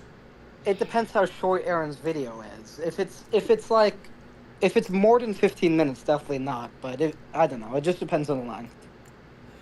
Most of his videos are 15, 20 minutes. I mean, I just don't know what specific video you want to react. You can go to his channel if you'd like to see. Yeah, no shit, Panda. I know. I'm perfectly aware I can go to his channel and see. It's like, wait to tell me you really want us to watch one of his videos. Right, exactly. I like when you shit on him, though. It is funny. There's a satisfaction to it. That is why most of my content has been made shitting on the left. Speaking of content, just Zach, I'm probably gonna go live, but doing like tech test stuff. Oh yeah, by all means, dude. I don't care. I assume you're okay. You always are. Just FYI. Yep. It's polite to let you know. Oh, that pasta was very good. Do we have more? No. Oh. That was the last of. More? I'm More? sorry. More? I'm sorry. More? More? More? More? More? Yep. More? Oh, Yep. I'm sorry, Jeremy. Oh, you can't see my. Oh no, you can't see my camera. Okay. Yeah. Like, am I doing this thing like a toddler, just for like a nonverbal toddler, just for funsies, or? No, we totally could see you. Okay. Oh. Oh, it's fun. I've seen this. Yeah, I've seen this. Oh. Maru. Jeez. But we'll go ahead and watch Pelosi. it. Well, I guess we were right. And you know what? I'm not even gonna say I told you so. I'm just glad that you finally know. Stop talking now. Okay. Explain, just like we said, there is a creator. No. Yep. You said it was some all-powerful dude living in the clouds. Our creator's nothing like that. It's still a creator. It's fucking Kevin. He was doing the Lord's work. He was doing a senior project. Nah, semantics. Okay, you know what? Hey, Kevin. Oh, this weed is so good. Kevin? Hey, Kevin. Go for Kevin. Hey, just had some questions. First, I'm actually just curious. How long did this take you? Okay, well, don't tell my mom, but I kind of procrastinated on the thing. We had the full year to work on it, but I waited until probably the last week, worked for like 6 days straight, got it done, and then I rested for like a full day after that. Are you fucking kidding me? Okay, was this like a team project or? Nope, just me, one programmer. Okay, how does this program work? Well, first it calls a function. I just called it let there be light. Then you know how in iRobot, the robots must obey the 3 laws? Yeah. Well, this program has laws it has to follow too. The first 4 are the fundamental forces, and then there are actually 6 natural laws of human nature. So 10 in total? Yep. And the program must obey these laws or else it just falls apart. So you might say they're like the commandments of the program. Yeah, that's pretty much exactly what they are. Yeah, no, that makes a lot of sense, actually. What language is this written in? C. Well, actually involves some others, but luckily I was able to find the software that takes what's needed from the different languages and kind of like combines it into one, just does it all in one language. Really cool. It's called, let's see, Tower of Babel software. Yeah. Yeah, software. No, that's the opposite of what you said. I think you know you're wrong and you're kind of reaching. But what's nice about this language is that it highlights any individual mistakes in red. So when I was debugging, all I had to do was part the red C code from the rest and then see what the issues were. Mm-hmm. Yeah. Mm-hmm. Then all the bugs were swept away and the good code was free to be executed. Okay, so was there like a flood that covered the entire earth and a dude who built an ark and put a bunch of animals on it? That was in another file. Doesn't count. Totally counts. Doesn't count. Different files. That's like, wait, different folders? Yep, different folders. Different folders. That's like a different universe. The Bible never says it all happened in this universe. You make people crazy. Yeah, my computer, I have... That's true. The Bible never says it all happened in this universe. That's facts. I mean, dude, we're on the friggin' Harambe timeline right now. That can't be like... This can't be like the main save file.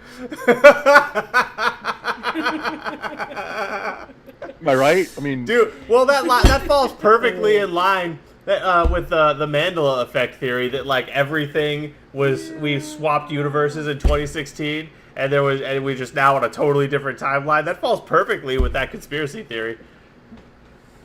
Or, Wait, theory? or or this is a thing that is constantly repeating, but And then you forget. the thing, yeah, you forget, and then the things just change slightly, but Deja vu. Yeah, deja vu. So that's why some people remember, what the fuck his face? Tom Cruise. And Sam Hyde was president. The reason why they remember Tom Cruise, they swear up and down he was wearing Ray-Bans when he did that dance in what was that movie? Was it Toby? I don't know. I don't know the one Anyway, you're talking about. yeah. One that I know of. There's people that swear up and down that Nelson Mandela died years ago in prison before his actual death, whenever the fuck that was. Right, yeah. That's one I remember being told in high school. I was taught that he died in prison. Or the And Libya used to have a Y in it. or the two different spellings of the monkeys. Libya did used to have a Y in it. You're right. Or the Berenstain versus Berenstain Bears. Yes, that one. Oh, hot. Yes. Yeah. Yep. We have Grumple, Panda, and Maru. Yep. What's up, Groofus? It's good to see you, bro. Yep. The two different spellings of the monkeys. And the Monopoly guy having a monocle. He, for fuck sakes, did have a monocle. He definitely fucking had a monocle. I remember that damn monocle. Wait, does Mr. Peanut have a monocle now or not? Mr. Peanut still has a monocle. And no, we are not confusing the one Big Corp number 5. We know what you're fucking doing. Or maybe you don't even know what you're doing. Maybe you're victims of the Mandela effect too. I guess we'll never know. Huh, Big Corp number 5.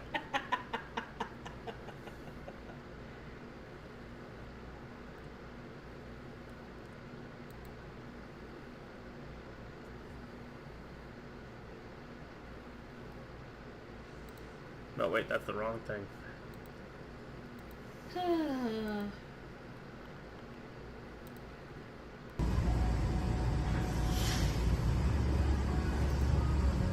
Hey, Reddit atheists, if you're so smart and I'm so dumb, why can I do this and you can't? Great. Look at this chick lifting all that weight. I will kill you. Oh, wait, that's... Oh, I'm sorry. That was mean, huh?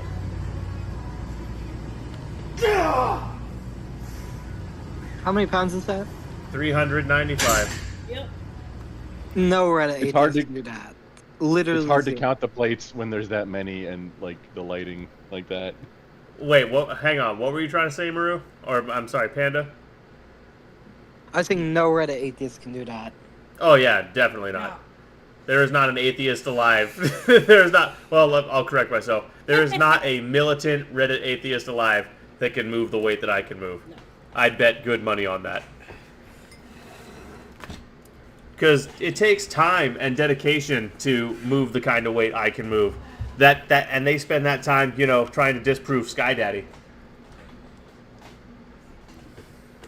Yeah, and like the thing is, a Reddit atheist, I mean, a lot of them work in like IT and they drink Mountain Dew and they're kind of predictable. And think they're chicks. And Oh. Yeah. And think That's they're the quiet chicks. part. And love have, dicks. And have Rainbow Dash fleshlights. It was a meme at some point. I don't remember where I saved it that I saw, and it was basically... I'm going to try and make sure this isn't going to get you... No, you say all kinds of shit. Okay, it was basically that, hey, it was easier to convince autistic guys that they are women than it was to get women into IT. Yep. Yep. That checks. Question, what do I think of Lickman's 13 Keys to the White House? I have no idea what that even is. I've heard it before, but I don't know anything about it. Sounds like a song that didn't quite get to the top 40. Hey, Reddit atheist, Jason. if you're so smart and I'm so dumb, why can I do this and you can't? Look at this chick lifting all that weight. I will kill you. Oh wait, that's. Oh, I'm sorry. That was mean. Huh? How many pounds is that? 395. Yep. See, he just came right there.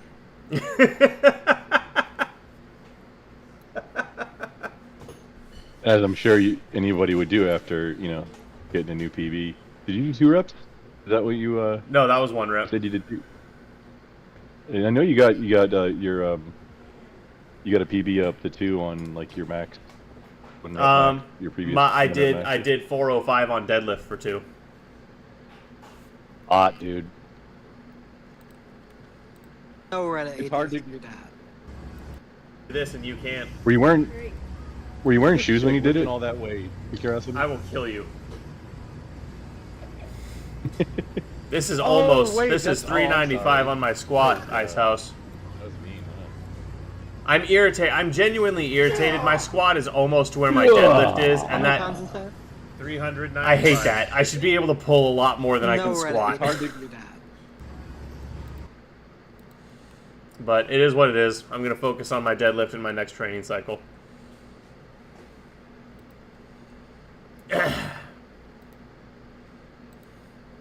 Oh, by the way, what if Altist recently came out with a good video you might want to check out?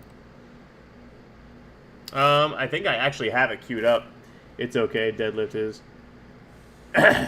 Well, but it's also my favorite lift, dude.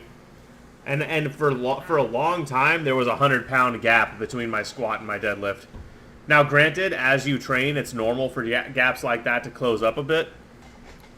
But I should still have a 50-pound gap between my deadlift and my squat easy. And right now, I just don't. The gap between my squat and my deadlift is like 30 pounds. Zach talking about his gap. Oh Get you some tier 4 subs, and you get access to the under desk cam. Only tier 4 subs get that, and it can get spicy. Groofus, I am aware that exists. I haven't watched any of them. What about it? Aware that what exists? The Sharknado movies. Okay, I want to see what this is about. How did this superfood take a young man's food pipe from looking like this to like this? The 39-year-old man heard chia seeds were good for his health, and so he ate a tablespoon of them. Shortly after, he had such bad difficulty swallowing that he couldn't even keep his saliva down and was throwing that up. When he went to see his doctor, the blockage in his food pipe was so bad that they had to push each of these down one by one with a baby scope, which took hours. Yeah, but how did this His happen? esophagus? What the man didn't realize is that when dry chia seeds get wet, they can expand to 27 times their original volume. Yeah. So when he took a swig of water afterwards, that's exactly what happened. Idiot. This is exactly why you need to always hydrate your chia seeds before consuming them. Yeah. This can be in the form of yogurt, a pudding with fruit, which can be a healthy way to fill the stomach, or even just a drink. This doesn't need to be done overnight either, as after just 15 minutes it will be enough. We know chia seeds are rich in minerals, fiber, and antioxidants, which is great if we avoid accidents. Yeah, they're great if you're not stupid and take them Well, dry. and it's amazing to me that this happened so fast, because I've done that. I've taken them dry, and I just washed them down with a glass of water, and I was fine. Like, how slow is your swallowing? What?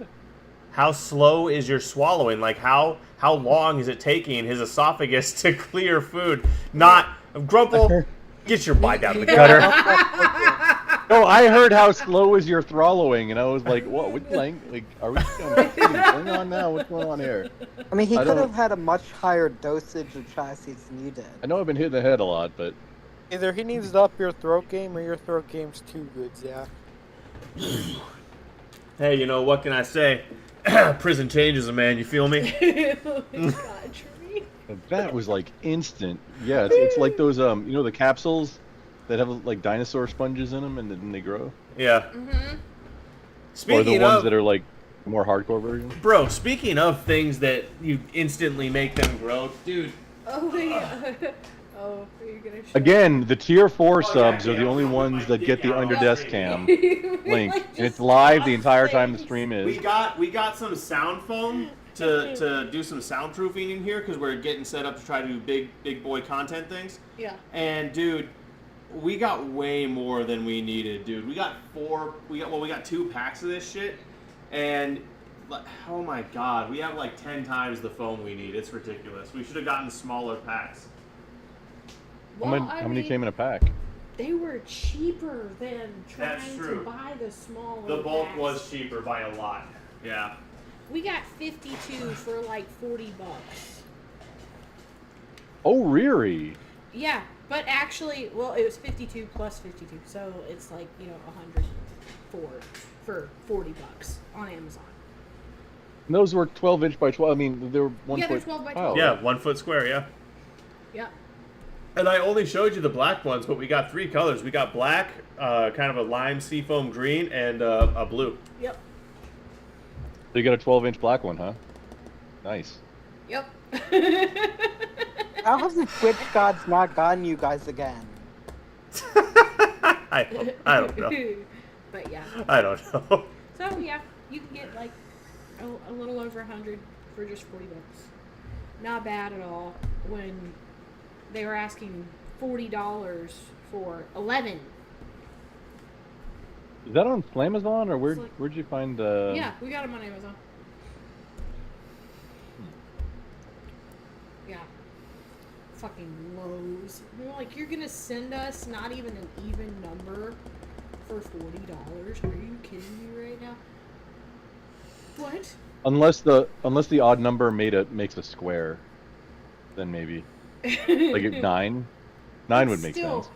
11 for $40 when I can get over 100 for $40? Yeah, there's no shape that 11 boxes make. Yeah. That's silly. Yep.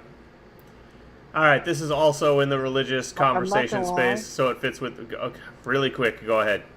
This kind of looks like quartering tier clickbait, not gonna lie. Oh yeah, for sure it does, but it clickbait works on me because I'm naturally highly curious, so we're watching it. Did she just say that if you use scripture, you're holding the Bible as an idol? And the time that I felt most filled with the Holy Spirit was when I kissed a woman.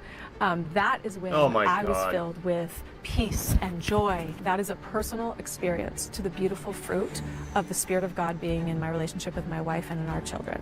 Can you link that fruit back to the Bible? Yeah. Because if you can't link it back to the Bible, 1 Corinthians it's not 13, the fruit of the 1 Holy Corinthians Spirit. 13. I am a gay Christian and I have the Spirit of God inside of me. There's no scripture that you can point to that can disprove that because it's about my personal relationship with my soul and heart. I actually do. I have 2 scriptures. I just told you, you cannot use scripture, sir. But that's- If you're going to hold the Bible above my personal relationship with Jesus Christ, then you have held the Bible as an idol. In regards to the last days, it was prophesied in Isaiah 5:20 that woe What? to those who call evil Right. good and good evil. Dag nabbit, I am holding the Bible as an idol.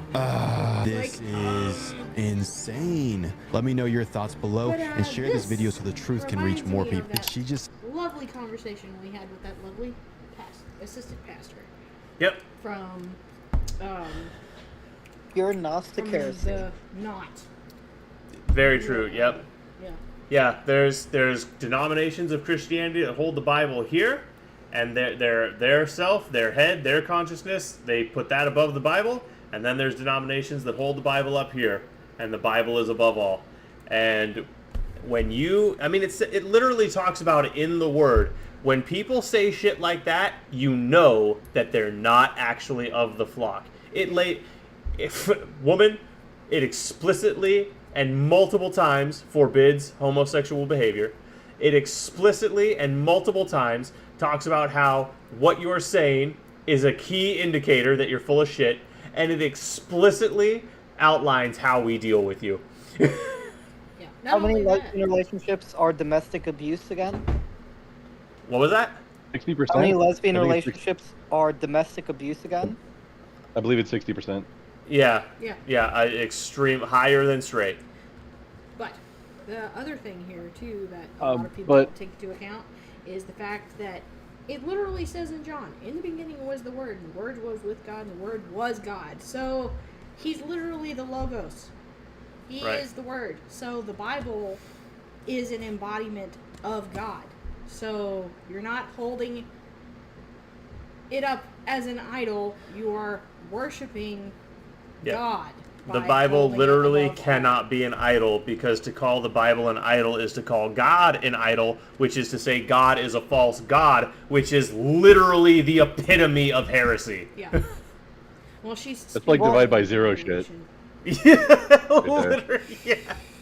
Well, she's. That's the math equivalent of doing that. The Bible does prohibit male same-sex relationships in Leviticus, but female same-sex relationships, although it's frowned down upon, I don't know if that's as explicitly prohibited. Romans chapter 1. Romans chapter 1. It's not just Leviticus. Romans chapter 1, you can find it. Well, here, hang on. I have a... Well, my Bible. Well, whatever version you have, I guarantee if you have a full version of the Bible, this is in both of them. Hang on here. We're gonna go to my research document that I put together for this exact discussion. Where was it? Okay, just give me a second here. 1 Corinthians, where was that? Protecting kids. All right. Our sexual nature given to us by God. Genesis 1:27-29. Then God said, let us make mankind in our image, our likeness, rule over fish in the sea. That's talking about the origins of mankind. God created mankind in his image, male and female, he created them. So that's the root of the sexual nature. Then Matthew 18:4-6, haven't you read? Beginning, so it's New Testament citing Old Testament as a reaffirmation there. For this reason, man will leave his father and be one with his wife. Then, so both of those hint that it's supposed to be between a man and a woman. Yep. Okay, so Yeah. hang on, let me finish. Helping our brother avoid sin. That's about transgenderism. We're not talking about so sexual immorality. God's will, 1 Thessalonians 4:3, God's will that you should be sanctified, that you should avoid sexual immorality. 1 Corinthians 6:9, ha ha ha, very funny, Dad. Or do you not know that wrongdoers will not inherit the kingdom of God? Do not be deceived, neither the sexually immoral, nor idolaters, nor adulterers, nor men who have sex with men. So that's where it explicitly forbids homosexuality, men between men. And then there's something in here. Hang on. How we love each other. A woman must not wear man's clothing. Yeah, that's the thing against transgenderism. A woman must not wear man's clothing. But and see, actually, thank you for, because now that I think about it, where it says in Deuteronomy, a woman must not wear a man's clothing, that's not just talking about literally a woman shall not wear a man's clothing, but the clothing is also a symbolic catch-all for a woman shall not attempt to fill the role of a man. And that includes in a sexual relationship with another woman. Well, and that's another reason why he guards against. He instructs men against divorcing their wives because you force them into a position to have to sin. So, yeah. Yeah. Yeah, but those biblical verses seem to be against male homosexuality. Yeah, I don't have any in here specifically for lesbianism, but Caitlin. Romans chapter 1, it talks about. But Romans isn't my Bible. Well, it should be, Okay, or your Bible is inaccurate. We're not talking about if you want to go strictly with Torah. We're not talking about we're Christians, dude. Yeah. And if you're going by just, God himself, if Romans is not in your Bible, it's inaccurate. So, yeah. No subtractions, no additions. So, yeah, Romans chapter 1, he talks about forsaking the natural use of a woman and how women did that with each other and how that was not okay. He also talked about how they also participated in bestiality and how that was not okay. So, in that whole section, that's where he talks about that. I agree lesbian relationships are immoral and not natural. Like, male-female relationships should be the standard. It's just, my understanding is, male homosexual relationships are more severe of a sin than female homosexual relationships. Nope. They're viewed According- as the same. According Call it to wrong. according to the Bible, the entire thing, because you have either all or nothing. So Romans chapter 1 is included, and female homosexual relationships are frowned upon just as badly as they are male homosexual relationships. So, yeah. Yeah, I mean, although I don't believe God prohibits them to the same degree he prohibits males, I do believe God looks down upon lesbians, and I do believe, I mean, it's self-evident even if you're It's an all atheist. prohibited.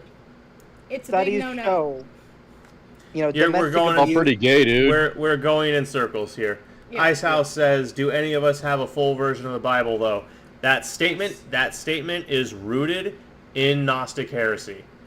It is a Gnostic heresy to say that there is no complete version of the Bible today, and every version is corrupted or mistranslated, and blah blah blah blah blah. That is rooted entirely in Gnostic corruption.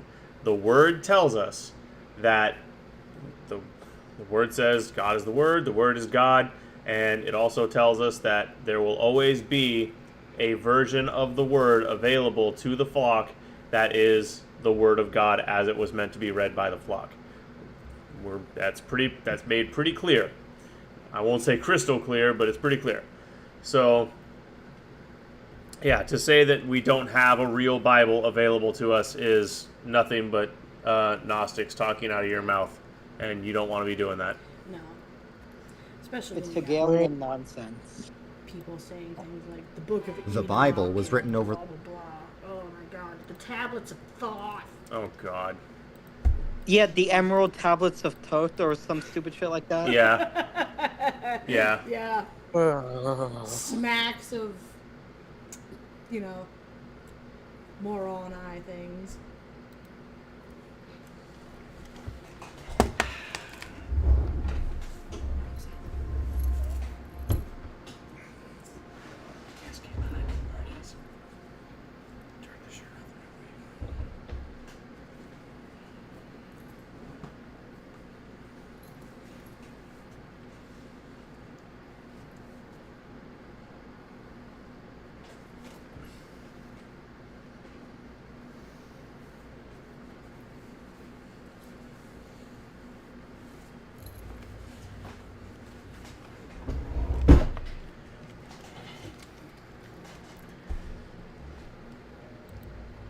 Never fear! The Nibbler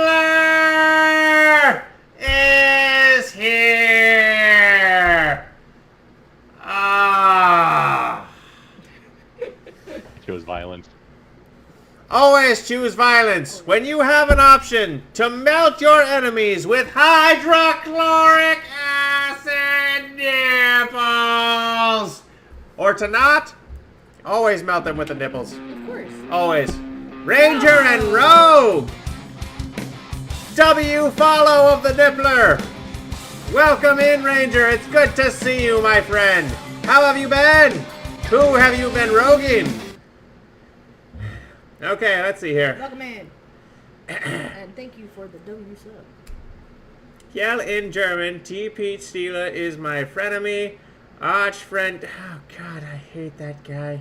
He is more capable of heists and heist planning behavior. I think some of our henchmen even overlap. If they do, I'm going to melt them. I rue the day I cross swords with the TP thief. Now listen, Grumpelstiltskin. I'm going to do it because you paid perfectly good imaginary internet points to get me to do it. But I am going to melt you with my nipples. Okay. Also, Batman was in there. Yes, I saw that you also stacked the Batman redeem. I am not blind. I have not accidentally melted my own eyes with my nipples. Yet. Jinx, you owe me a Coke. Oh. The pH balance How about does some wonders TP? for my nipple acid. Okay, let's copy pasta here. Oh boy. Alright. Please don't sound like a Nazi. Okay. 999. Fantastic. so annoying.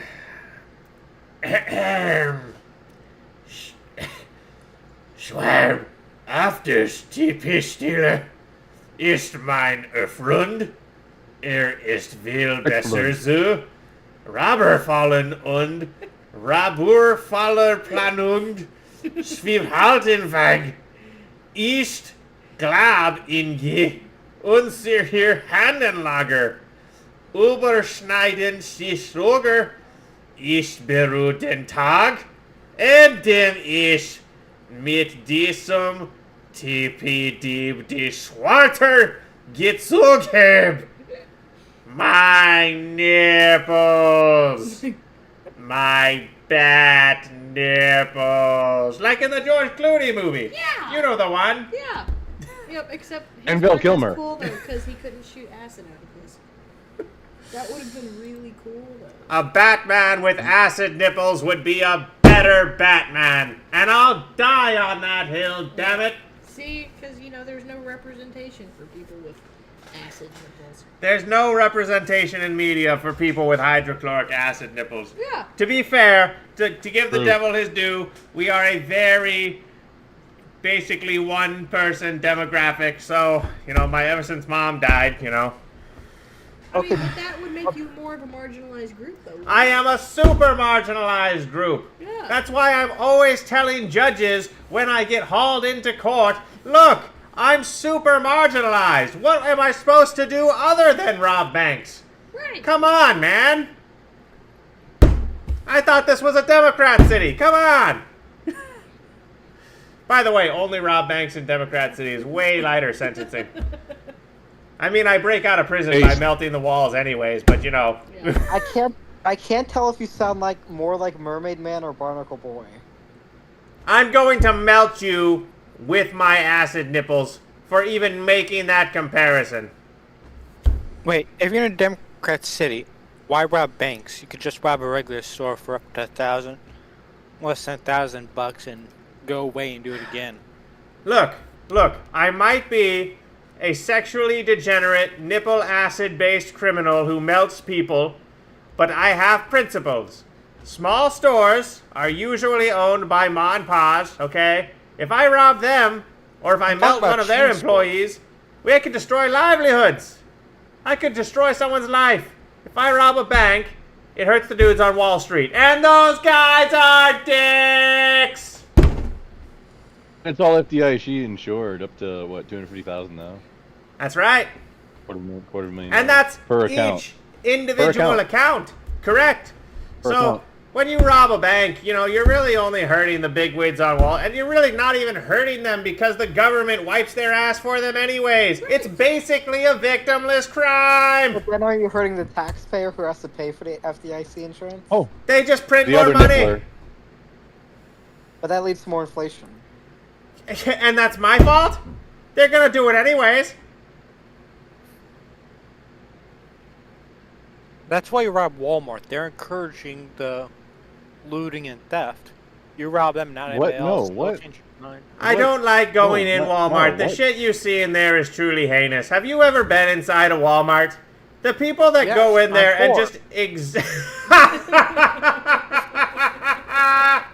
I love the self-awareness. I think I saw Marrow in one of those people at Walmart things. You now have that I to think about it. brave the good Lord people. And by that I mean the people that you see and they make you go, oh, good Lord. Oh, Caitlin, you're a delight. This is why I allow you to be my nipple acid duct cleaner. For now. We'll see, everyone else is too scared to do it. That's true. And to be fair, I have melted a few, so Yep. job hazard though. That's why I Hey, did front the money for your biohazard suit. Can you shoot nipple acid at Rampage Paul's face? I mean, if I saw him within a 20-foot distance, of course. Yeah, I say do that.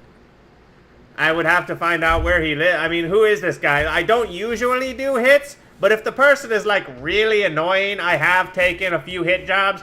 What's the deal with this guy, Rampage Paul? I don't know who this is. So he's a grifter who has been obnoxiously and falsely harassing your community because Zach banned in his Discord, and you might Whoa, want to whoa, be whoa, the whoa, guardian. whoa, whoa, whoa! Let's back up a second. Who is Zach? He's the guy who you're working for. What are you talking about? The Nippler works for no one. And you're cruising for a He's pan. cruising for an acid melting nipple to the face. Also that. Yeah. Okay, now that we've cleared that misconception up. Back to regularly scheduled nonsense with the Nibbler!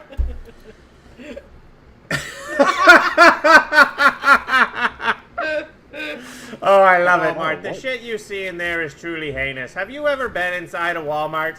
The people that go in there and just I love the self-awareness. I think I saw Marrow in one of those people at Walmart. You have to brave the good Lord, people. Ah, beautiful. Beautiful. Alright, let's go here. Let's see here.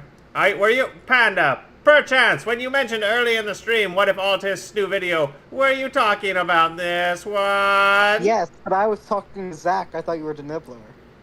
I am the Nippler. I've been here the whole time. What are you talking about? Oh, I didn't know you peeped to Zach's stream. What is this kid? Zach Street? Who is Are this you Zach okay? guy? What is he talking? Panda, did somebody hit you on the head? I don't know. Did they? I think Yes. they must have. I think you're. Wait. If not, wait, it's coming. Are we witnessing a Dude, Mandela it's effect a in lot. real time? Very possible. Has Panda just been Mandela swapped for a different Panda who has been in a different stream with this Zach person? It's very possible. I think he's having a stroke. You know, Panda, do you smell toast by chance? No, I don't smell Burning toast. Okay.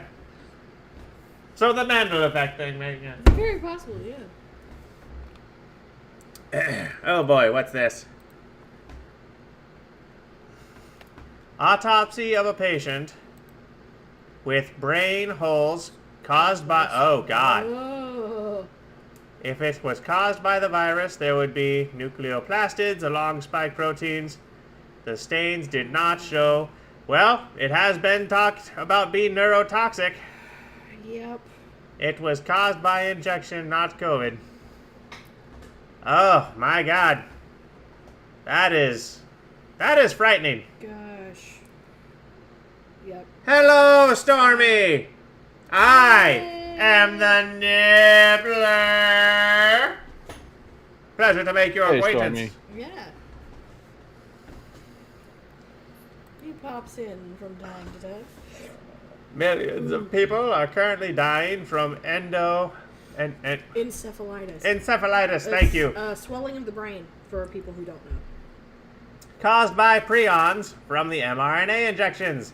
This can be proven just by citing existing peer-reviewed literature. It was predicted, and now it's happening. Nobody cares. Oh my God. Yep. Well, it's just like I was telling everybody who I was telling not to get the jab. You either get the kill you now, the kill you later, the fuck up your brain, or the give you cancer in so many years. Or you luck out and get the sugar water. Right. I can't believe how right we were about this. I know. I wish we weren't. Yeah. I mean, look, Yeah. I melt people all day long, but I don't like seeing people die when I didn't do it myself. You know what I mean? Yeah, like, I'm not exactly. completely evil. No. I melt people that deserve it or get in my way, or who I've been paid to melt. But this is just messed up, man. It's just greedy. This is what it is. It's gratuitous, is what it is. I mean, think about that.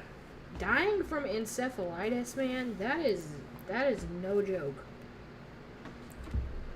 Maru, you find some good shit. We're archiving all of this. Yep. In the nipple cord.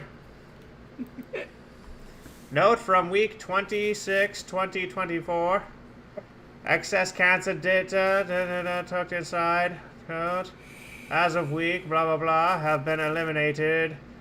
Oh god. Before the curve has been manually forced by the NCHS back to the green precedent line. Shit.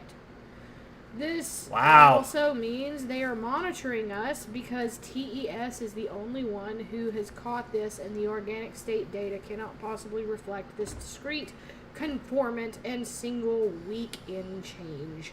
Now we have to find where they are tucking away these hidden cancer deaths. Post week 14, 2024, this trend was on the increase, so if it stands, it is clear fraud. Analysts, if you are indeed watching this, you are caught. You know it, and those who count also know it. Fucking A. Somebody needs to melt the people responsible for this. Yeah. I'd volunteer, but unfortunately getting access to these types of people... It's very difficult. God, you think Alcatraz is secure? Have you ever tried to get your finger inside a crab's butthole? It's even harder than that. Not this week, but what are we? What's your question?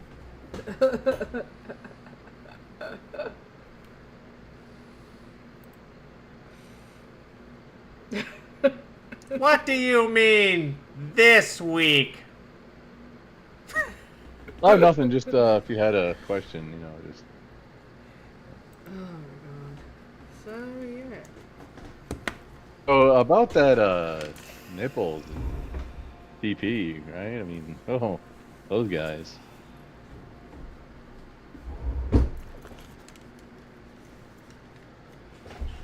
You're not a fan of the henchmen moonlighting, huh? Jeremy. Hi, Jeremy. When did I take my shirt off? It was a channel point redeem. Oh, did someone redeem you shirt were off? wearing your shirt? I mean, I think I was at the start of the street. Yeah, it's right here. It was under. Yeah, I must have been wearing it. It was in my seat. Heck, yeah. Yeah. That's. I thought you took it off a while ago. Huh. I'm sorry, guys. I guess I'm still doing that blackout thing. They never, I've gone to multiple doctors and we just can't seem to find an answer to it. So. I think once we can get your sleep situation under control, it might stop. I hope so. It is scary how right you guys were about the vaccine. Like, I can't believe I used to be so pro-vaccine. Dude. You really don't. I mean, that's the track, dude. You're a panda. I know. I get things wrong, but I don't usually get them that wrong. It's like... Hey, I mean... Hey. Turbo cancer. Rule of thumb, if the government starts pushing it unilaterally, you instantly know to be skeptical. Just apply that in the future and you should be good to go. Run away. As far as you can in the other direction. Apply it like a tasty topical ointment. Yep. Especially when they start pushing in the form of mandates. Yep. Hey, Jeremy, you mind checking the YouTube chat and seeing if we've had any comments on the YouTube? Are you live on YouTube now too? Yeah. Oh yeah, by the way, guys, I've decided to start doing the streams live on YouTube and IYFA. I can't find an editor that I can trust to work with who's any damn good, and I just don't have the time to clip stuff out of streams and do all that editing. So I'm just gonna stream I'm gonna keep politics to Friday and Saturday, and Sunday is gonna remain a games and bullshit and open panel night. And that's going to go on IYFA, and the politics stuff is going to go on Adventurous Politics, although I'm going to change the name on YouTube to Adventurous Commentary or Adventurous Conversation, something to that effect. But, yeah. So, just some updates on that front. Yep, and there's not any comments. Not any comments, but we do have 2 people watching over there, so hello to the YouTube people. Yeah. I hope you're enjoying your night. Welcome to the adventure. I hope they're not both bots. Right? God, every website now has such a bot problem. It is ridiculous. Have you Oh, ever you're seen not- the You're not live on Kick. Okay. Or wait, are you? No, I am. Yeah. I'm live on all three. Oh, yeah, the friggin' Kick doesn't update the thing on the left. I think I already... Did I pin it? I'm sorry, I've got, like, so many things open. Is it pinned on your chat? Has in you get the join Kick for no ads? Yes, that's up. Okay, cool.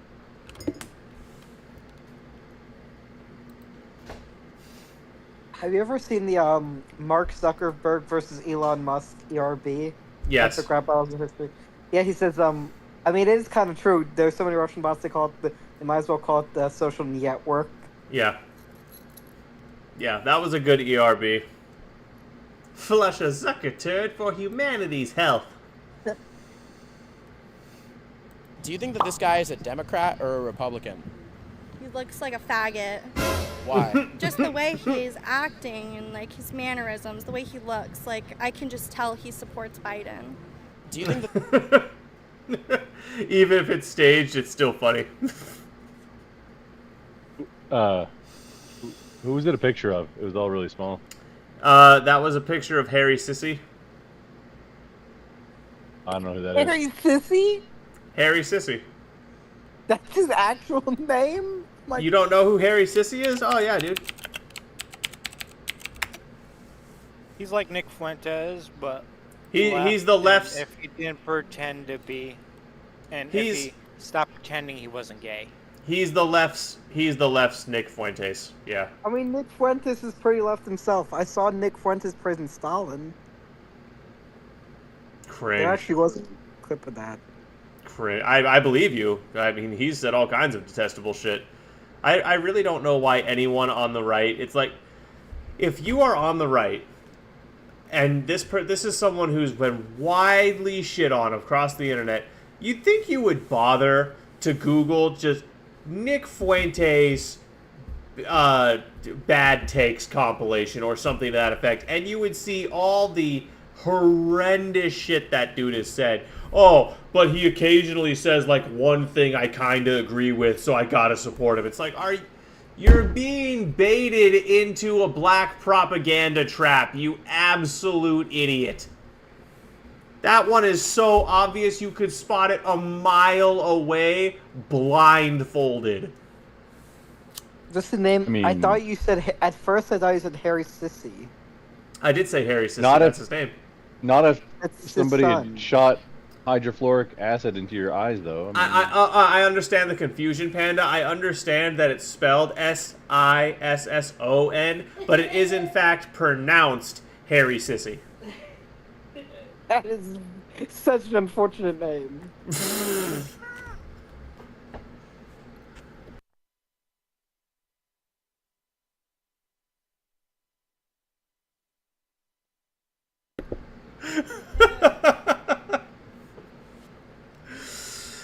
Oh, I love it. I'm trending right now on Reddit, one of the largest subreddits with 8 million users. Oh, yeah. Yep. I follow this guy. I like this guy. Question.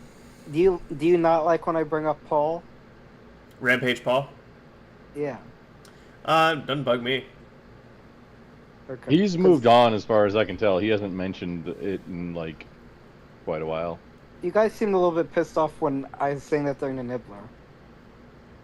During the what? The Nibbler.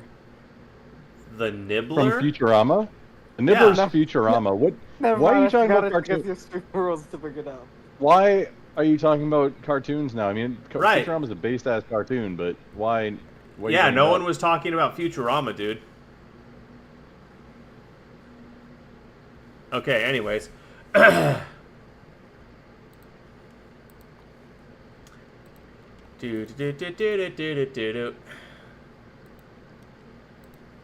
have seen part of the What If Altus video. It's pretty. So basically, it's comparing America to Weimar Germany, and I think it makes a pretty good case. But I haven't watched the full thing. All right, we're gonna kill some tabs here. Maru shared something that's really relevant to the content of the stream, so we're gonna watch this after we take some brief comedic relief. Check, Jeremy, you want to check this out? Sure.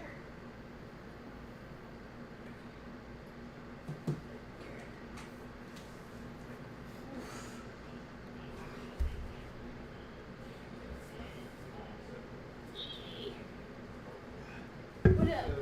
Hello. Okay. Have fun.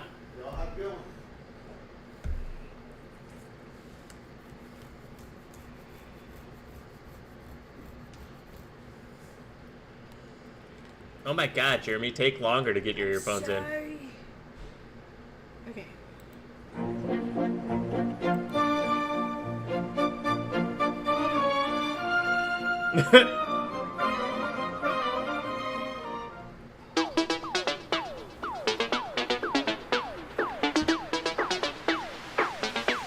Case dog.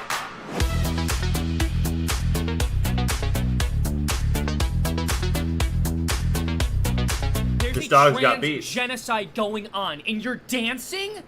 How can you rest when so many people don't have basic rights, like the I ability think I to see where exist this is and be going. comfortable in their own skin? Yeah, I knew it. I knew it.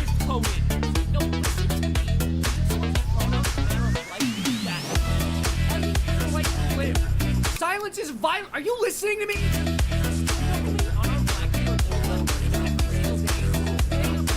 Why do you hate black people? I'm sorry, kid. I couldn't hear you over the bass dog. What were you saying? I said, he literally, I said, I'd be like, you literally just Dog said is silence based. is violence. So I turned up my music.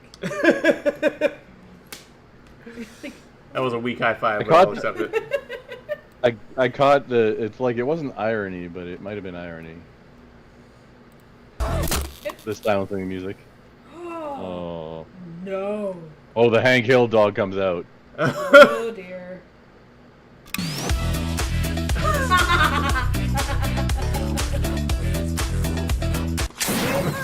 Become a member at freedomtunes.com for exclusive cartoons. Hang on.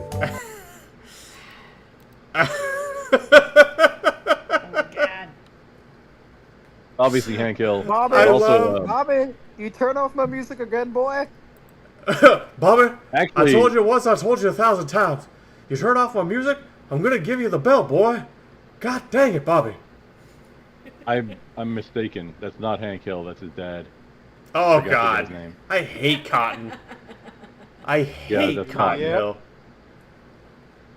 But no, I love sell how cocaine and cocaine accessories. Shut up. I love how they switch the art style. They do the classic SpongeBob art style switch to like emphasize the dog's dramatic moment.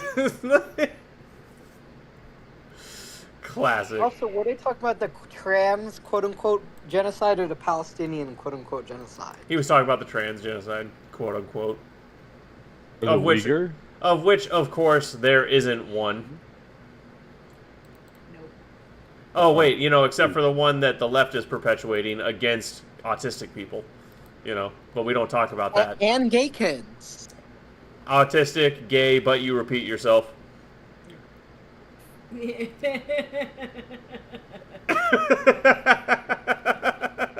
Gay Armenian kids. What? That just came out of left field. What do you mean, gay Armenian kids? Ah, no, dude. The parts I don't say out loud is the breadcrumbs you need to keep up, and I'm sorry, I can't say it all. Okay, can you text it to me? I don't know why anybody would bring up Armenia when talking about something like genocide. I mean, No yeah, idea, we know. right? Something We that know. totally didn't happen. Wait, are you not allowed to talk about the Armenian genocide on YouTube? No, see, I don't know. That's the thing. I mean, I think as long as I'm not is that speaking in tough? support of it, which obviously I wouldn't do that, I think we're fine.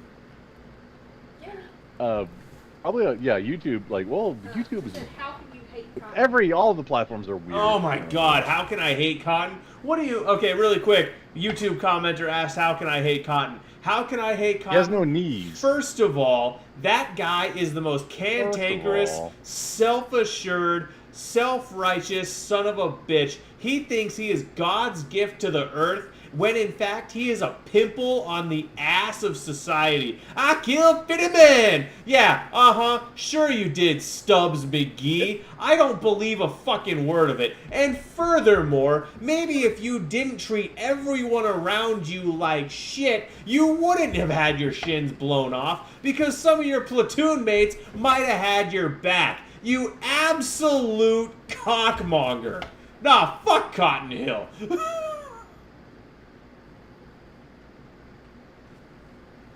I have very strong feelings about this. Apparently I was not following your... Wait, is it the YouTube you're on, right? 1.27 thousand subscribers.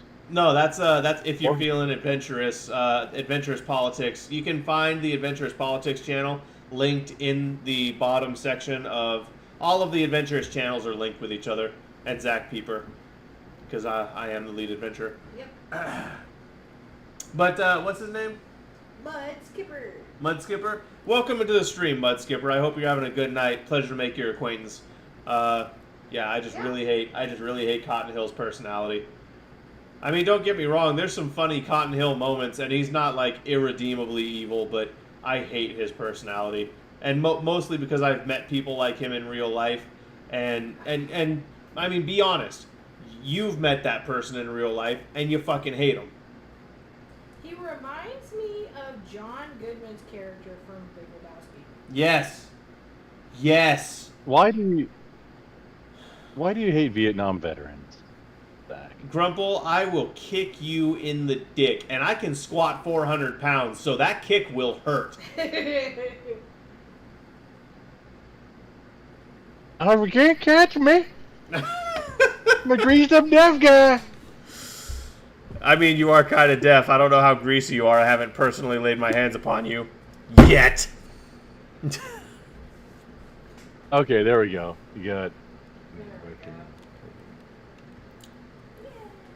When everybody starts multi-streaming, it's such a pain in the cock to go and, like, lurk all the channels.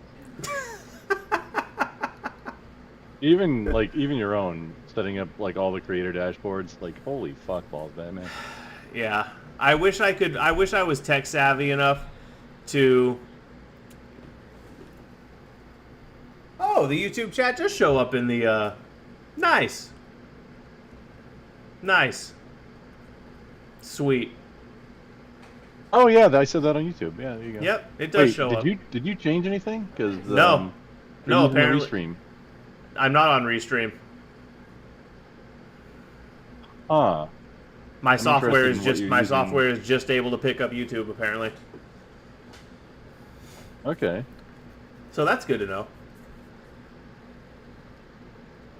So how this video, to my understanding, this is like a Reformed Protestant channel. Yeah.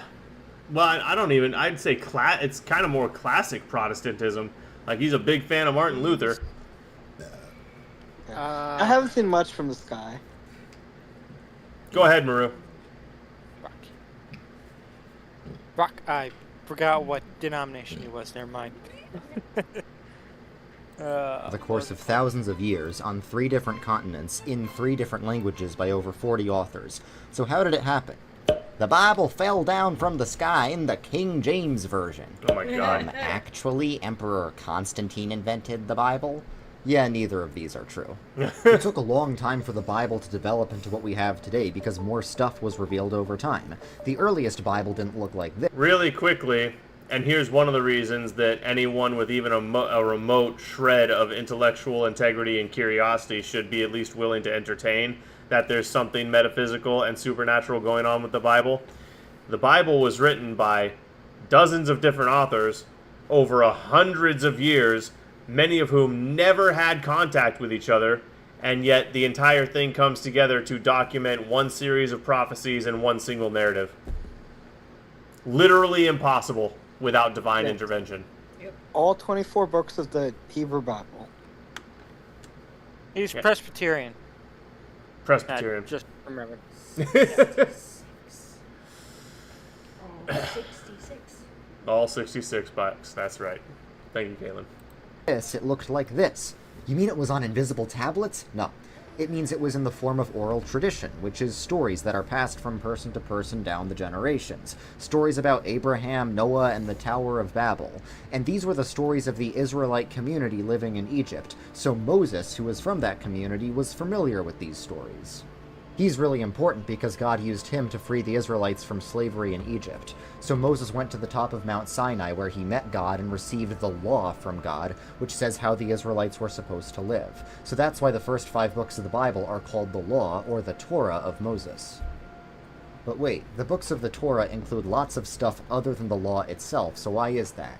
Well, the core of the Torah is the law that Moses received from God on stone tablets, and that's written down in Exodus and Numbers, but you also need to write down the context, like the story about who Moses is and the Israelites escaping from Egypt, so you know what the law is even for. So that's also written in Exodus and Numbers. And you need context about who the Israelites are and who God is, so that's why a lot of the oral traditions in the Israelite community were written down in the book of Genesis. Moses also gave lots of complicated instructions for priests for how to run the sacrificial system, so those were written down in the book of Leviticus, either by Moses or much later during the Babylonian exile. Moses also gave a big speech to the Israelites before he died, telling them to stay faithful to God and not worship false gods, and this speech was lost for many generations until King Josiah discovered it when he was purifying the temple of false gods. So even though it's a combination of many things, Moses is the central authority behind all of it, so it's all called the Law of Moses. And when the Israelites are living in the Promised Land, the Law of Moses is their central authority, and it's very important for them to follow it because God gave it to them after he rescued them. Guys, let's not follow it. The law says to not worship other gods, so the Israelites worship other gods, because everyone else is doing it, so God lets enemy nations conquer them, and they're like, we're sorry, we'll stop. So they stop worshipping other gods and they get their land back. Guys, let's worship other gods. And that cycle repeats. Yep. Several times. Yeah, including right now. I agree. You know, I sorry, wish we'll the homosexual sanctuary of the globe right now. Jews should stop with the secularism. Should stop with secularism. I agree, and return to the Torah. Yep. And stop butchering children. That would be awesome. Absolutely agree. Based. And perhaps you could begin listening to some of your brother Messianic Jews about that Jesus guy and how he was literally right about everything. Yeah. If Stop. you go by the Talmud, they're Let's like, worship oh other yeah, gods. we can butcher kids. That's Caitlin, we fine." were trying not to pick a fight. Stop. Wait, but how are the Israelites Marathon, not supposed to a know that sprint. getting... What, Maru? It's a marathon, not a sprint. Thank you. Conquered was a punishment Thank from you, God. Maru.